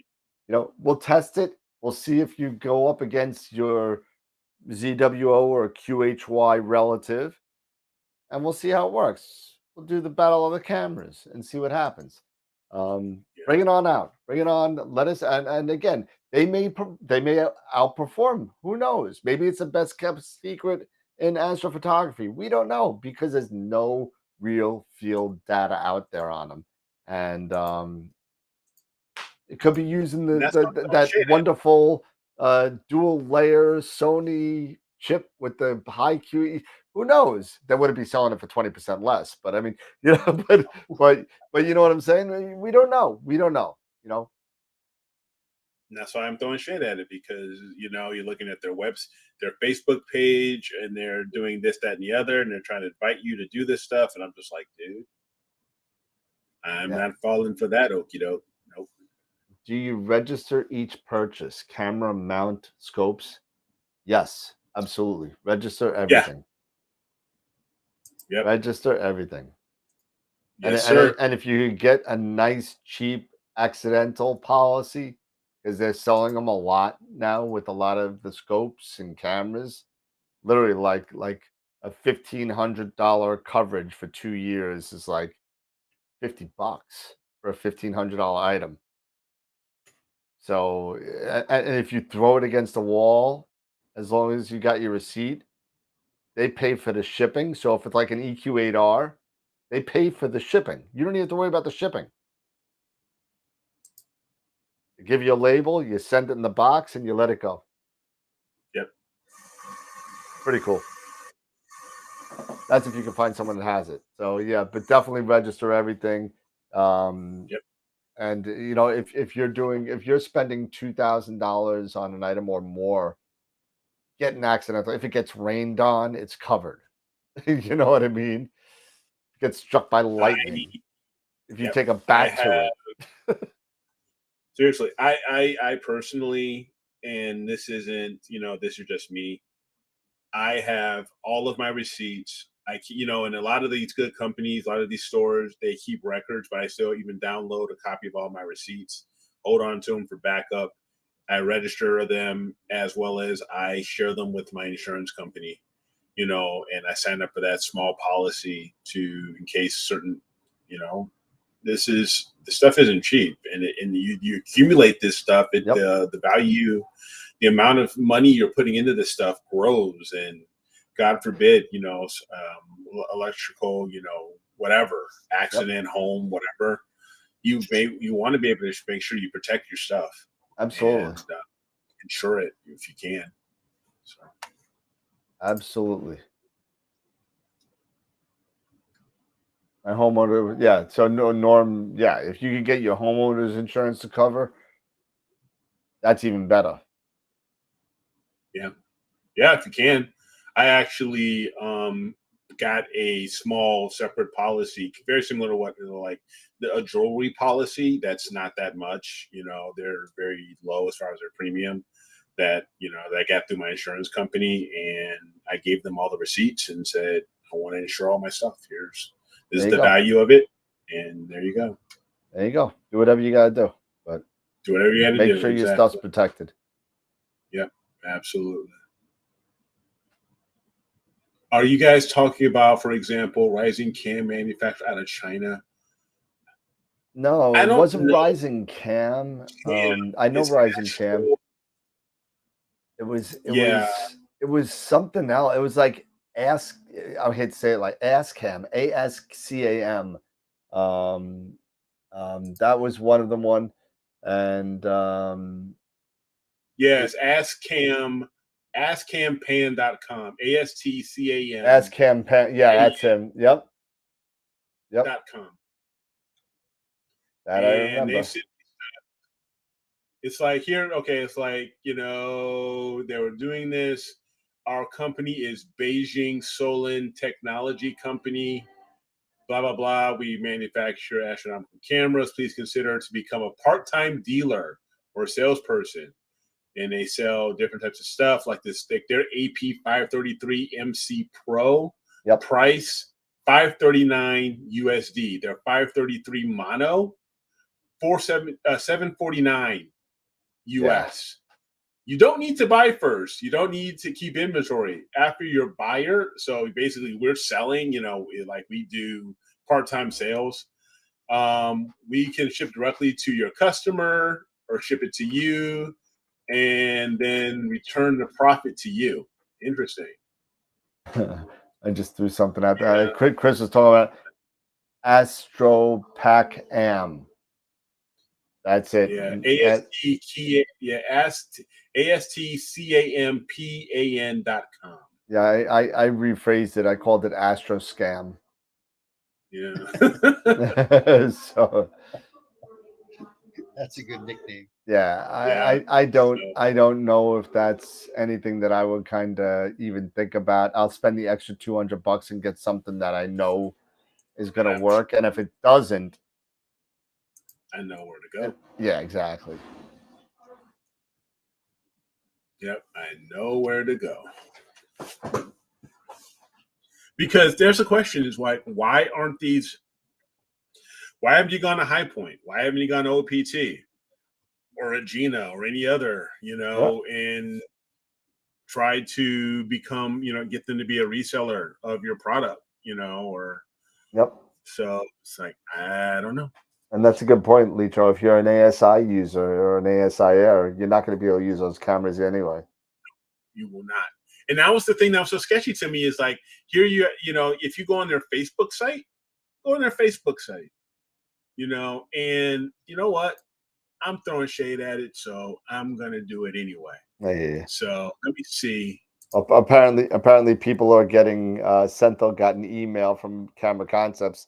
So I have part 2 of my astrophotography workshops on Zoom, choosing a telescope. So it's going to be talking about what telescope for the right job and how to match a imager to a telescope. So, and how you could go about doing that. Joe, yeah, this is online, so you'll be able to view this on YouTube as soon as we turn off, which is going to be probably in a couple of minutes. It'll be live on YouTube. You could get it on there at AstroWorld TV. So I'm going to share my screen here, Dan. I want to share this really quick. Yep. So I'm going to share my screen here, and okay, so here's the site on Facebook. Let me just there we go. Yep. Okay. So they're selling their version of the 533 MC and the 533 mono, $1,000, $719 respectively. But here's the thing. That's an ASI Air. This is an ASI Air. And if you look, and I'm going to see if I can zoom in here.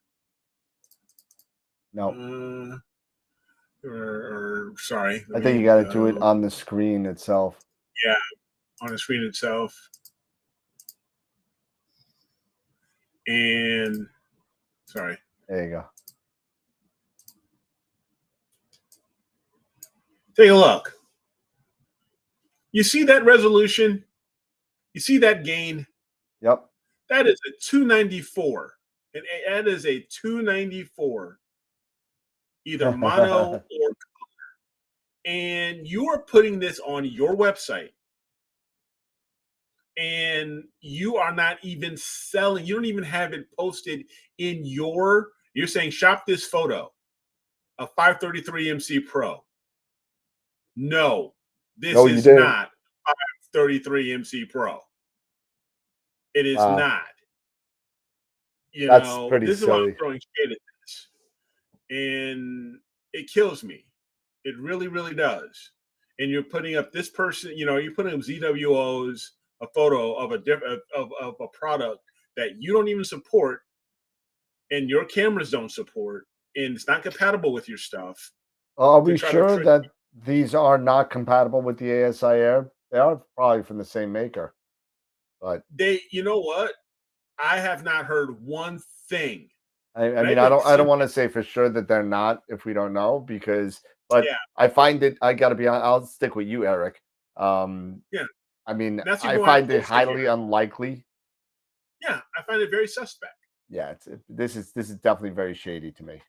I would You not. know, We because like you've got the here, check this out. They're 260 Pro for $1,500. They're mono. This is basically the 2600 or the 268.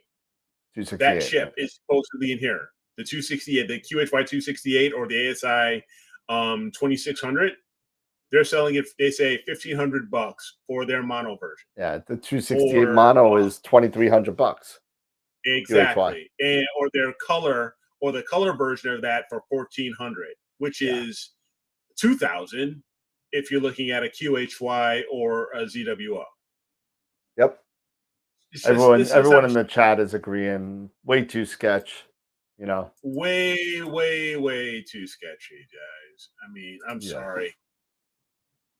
I'm just throwing that out there. Just Josh is like, yeah, buy it, review it, so we don't have to.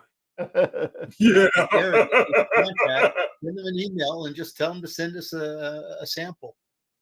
Yeah. You can't get you know what? They don't answer you when they send you a message. It's just like a bot message. That just is nobody there is. So you answer them and no one answers you. Yeah. But so just letting you guys know, just you saw that stuff. Well, like we always, you know, if it's too good to be true, it probably is. Yep. And this is one of them. So. We had about all right, guys. Yeah, we have 40 something people tonight. So thank you for everybody coming down and watching me drop the F-bomb and a couple other things. But I've apologized 5 times tonight. I'll apologize again. I'm sorry. But it won't ever happen again. I promise. Well, I better not say that. That may come to. Yeah, I was going to say that. But you never. That's in the mail, Dan. Yep, there you go. There you go. I'll you know what? I'll donate $20 to myself and AstroWorld because of the curse jar. But anyway, yeah, it's like 11:15. It's time to go to bed. But I got to bring the telescope in now because it's cloudy. Yeah. Horrible. But all right, everybody, you got any final thoughts? No.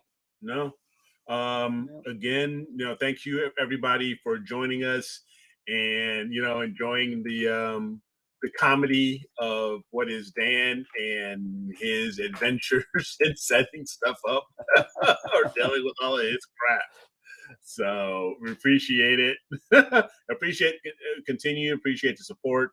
Again, continue to share the channel, share the show. Again, thank you for to Visible Dark for spreading the words of our show here. It's awesome to have a person coming in from all the way from Tasmania to check us out. Please come back. We appreciate that absolutely support. And continue to and even share amongst your own Astro friends down there in Tasmania. To come over and hang out with us here on YouTube and Facebook, and don't forget the Discord channel. We're always on there. One of us, we're all and other people hopping on and sharing, experiences or answering questions. So we have lots of ways for you guys to share your information and for us to share, what's happening with us and help answer questions. So continue that support. We really appreciate it.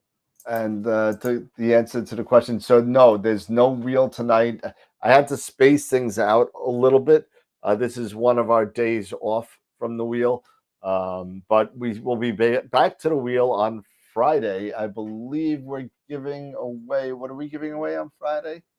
Let's see. It's a Masters of Pix Insight something. We got another Masters of Pix Insight class. And they have their photons to photos number 7 coming up on not this Tuesday, next Tuesday. I believe it is the 24th. And they're going to go straight through the process of a one-shot color M13 project that Warren Keller is going to go to. go through. And we also got, don't forget, we got Eric Coles also in 2 days. And, he's going to be going over some of his process. He's a great astrophotographer. If you haven't seen any of his stuff, go check him out on Astrobin. It's Coles, Coles. And that's Eric. And then we got on this Wednesday coming up, we got a Camera Concepts giveaway. And then we have another Masters of Pixel Insight giveaway on the 20th, along with Maxi Falieres from Argentina, who's going to be coming and hanging out with us and talking about his Pixel Insight techniques. And then we got Kurt. I forgot Kurt Lanes. We got coming on the 25th. We got him coming up. I got to throw him in the ticker because he hasn't been on the ticker. He was a late entry, and he is an engineer that built his own roll-off roof or observatory, or what was that, Pete? Yeah, he built his own roll-off roof, and he's actually, put in a CDK 12.5-inch plane wave, but he's going to change that out now to a Takahashi 150.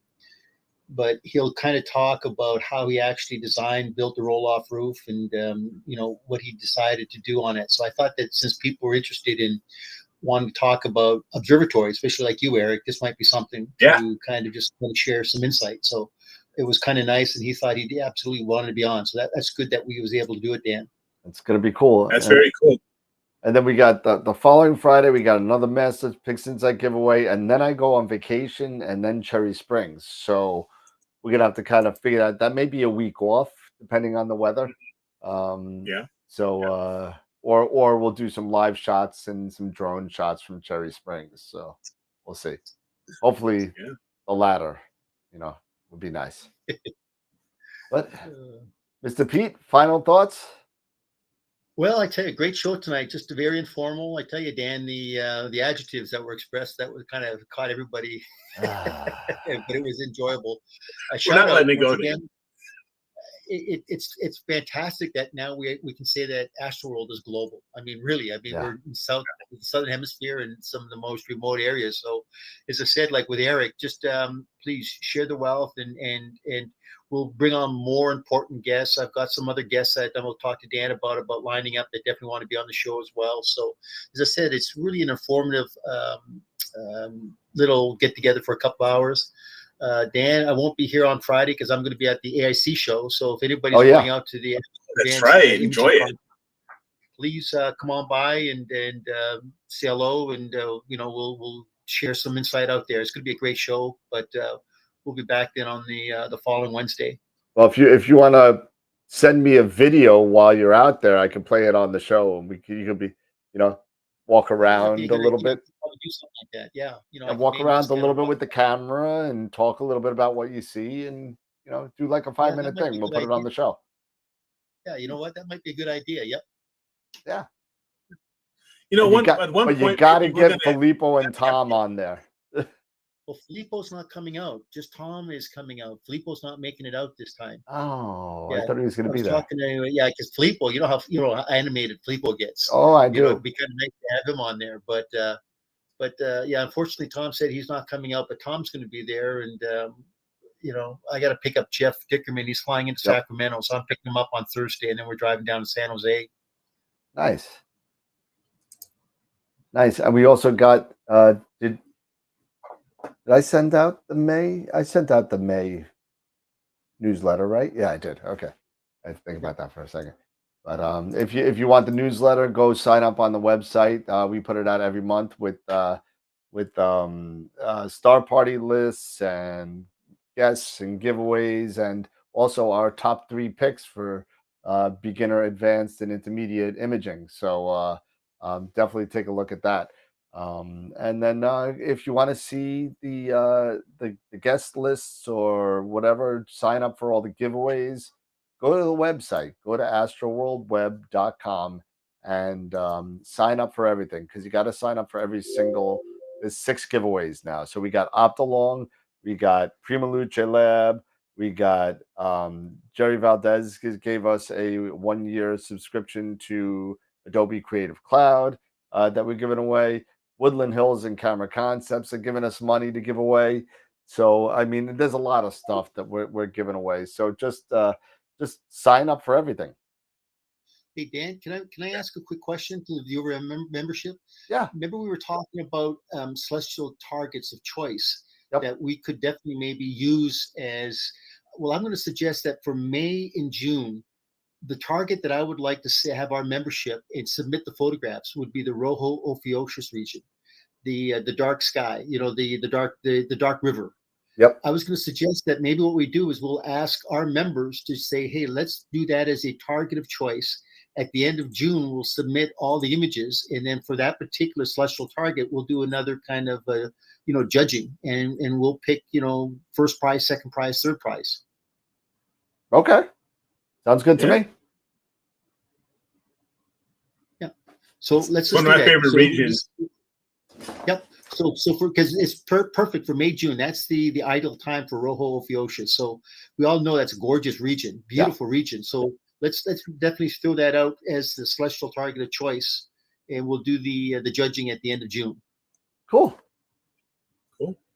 Yeah, that'll work. That'll work. Absolutely. And I got these that came in too. Oh, you got them. They didn't come out as good as what I wanted, but well, I'll use them. They're cool. It's the official AstroWorld membership card. It's a little tough to kind of write in these little white boxes because I made them too small. But you know what? I'll throw them in a box. I got 100 of them, so I'll throw them in with the shirts along with the the filter, the filter grips, the filter wrenches, that slides and doesn't grip anything. But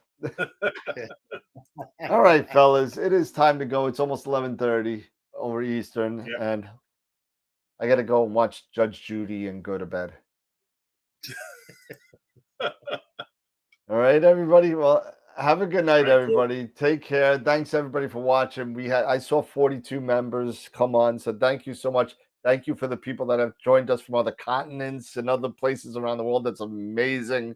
And thanks for the new people that have just jumped in. I saw a bunch of people come in. Where's the deadline? The deadline for what? I guess the Rojo Ophiuchus. I guess the deadline will be what? June 30th, and we'll do. Yeah, we'll do say June 30th, and what we'll do then is we'll do the judging, say the first week in July. What do you think? Yeah. Second week in July, somewhere right in there. Yeah. We'll do it maybe the same night as the Eagle giveaway. Yeah. Eagle giveaway is going to be like 4th of July that week. So. Yeah, let's do that. Okay. All right. All right, cool. Yeah, it sounds like fun. We'll post something up maybe we'll post something up on the website. Yeah, I'll throw something together and I'll throw it up. All right, everybody. Have a good night, everybody. Take care. Stay safe. And as always, remember, keep imaging, keep educating, and clear skies. And we'll see you in 2 days with Eric Coles. Have a good night. Bye-bye. Everybody, have a great one.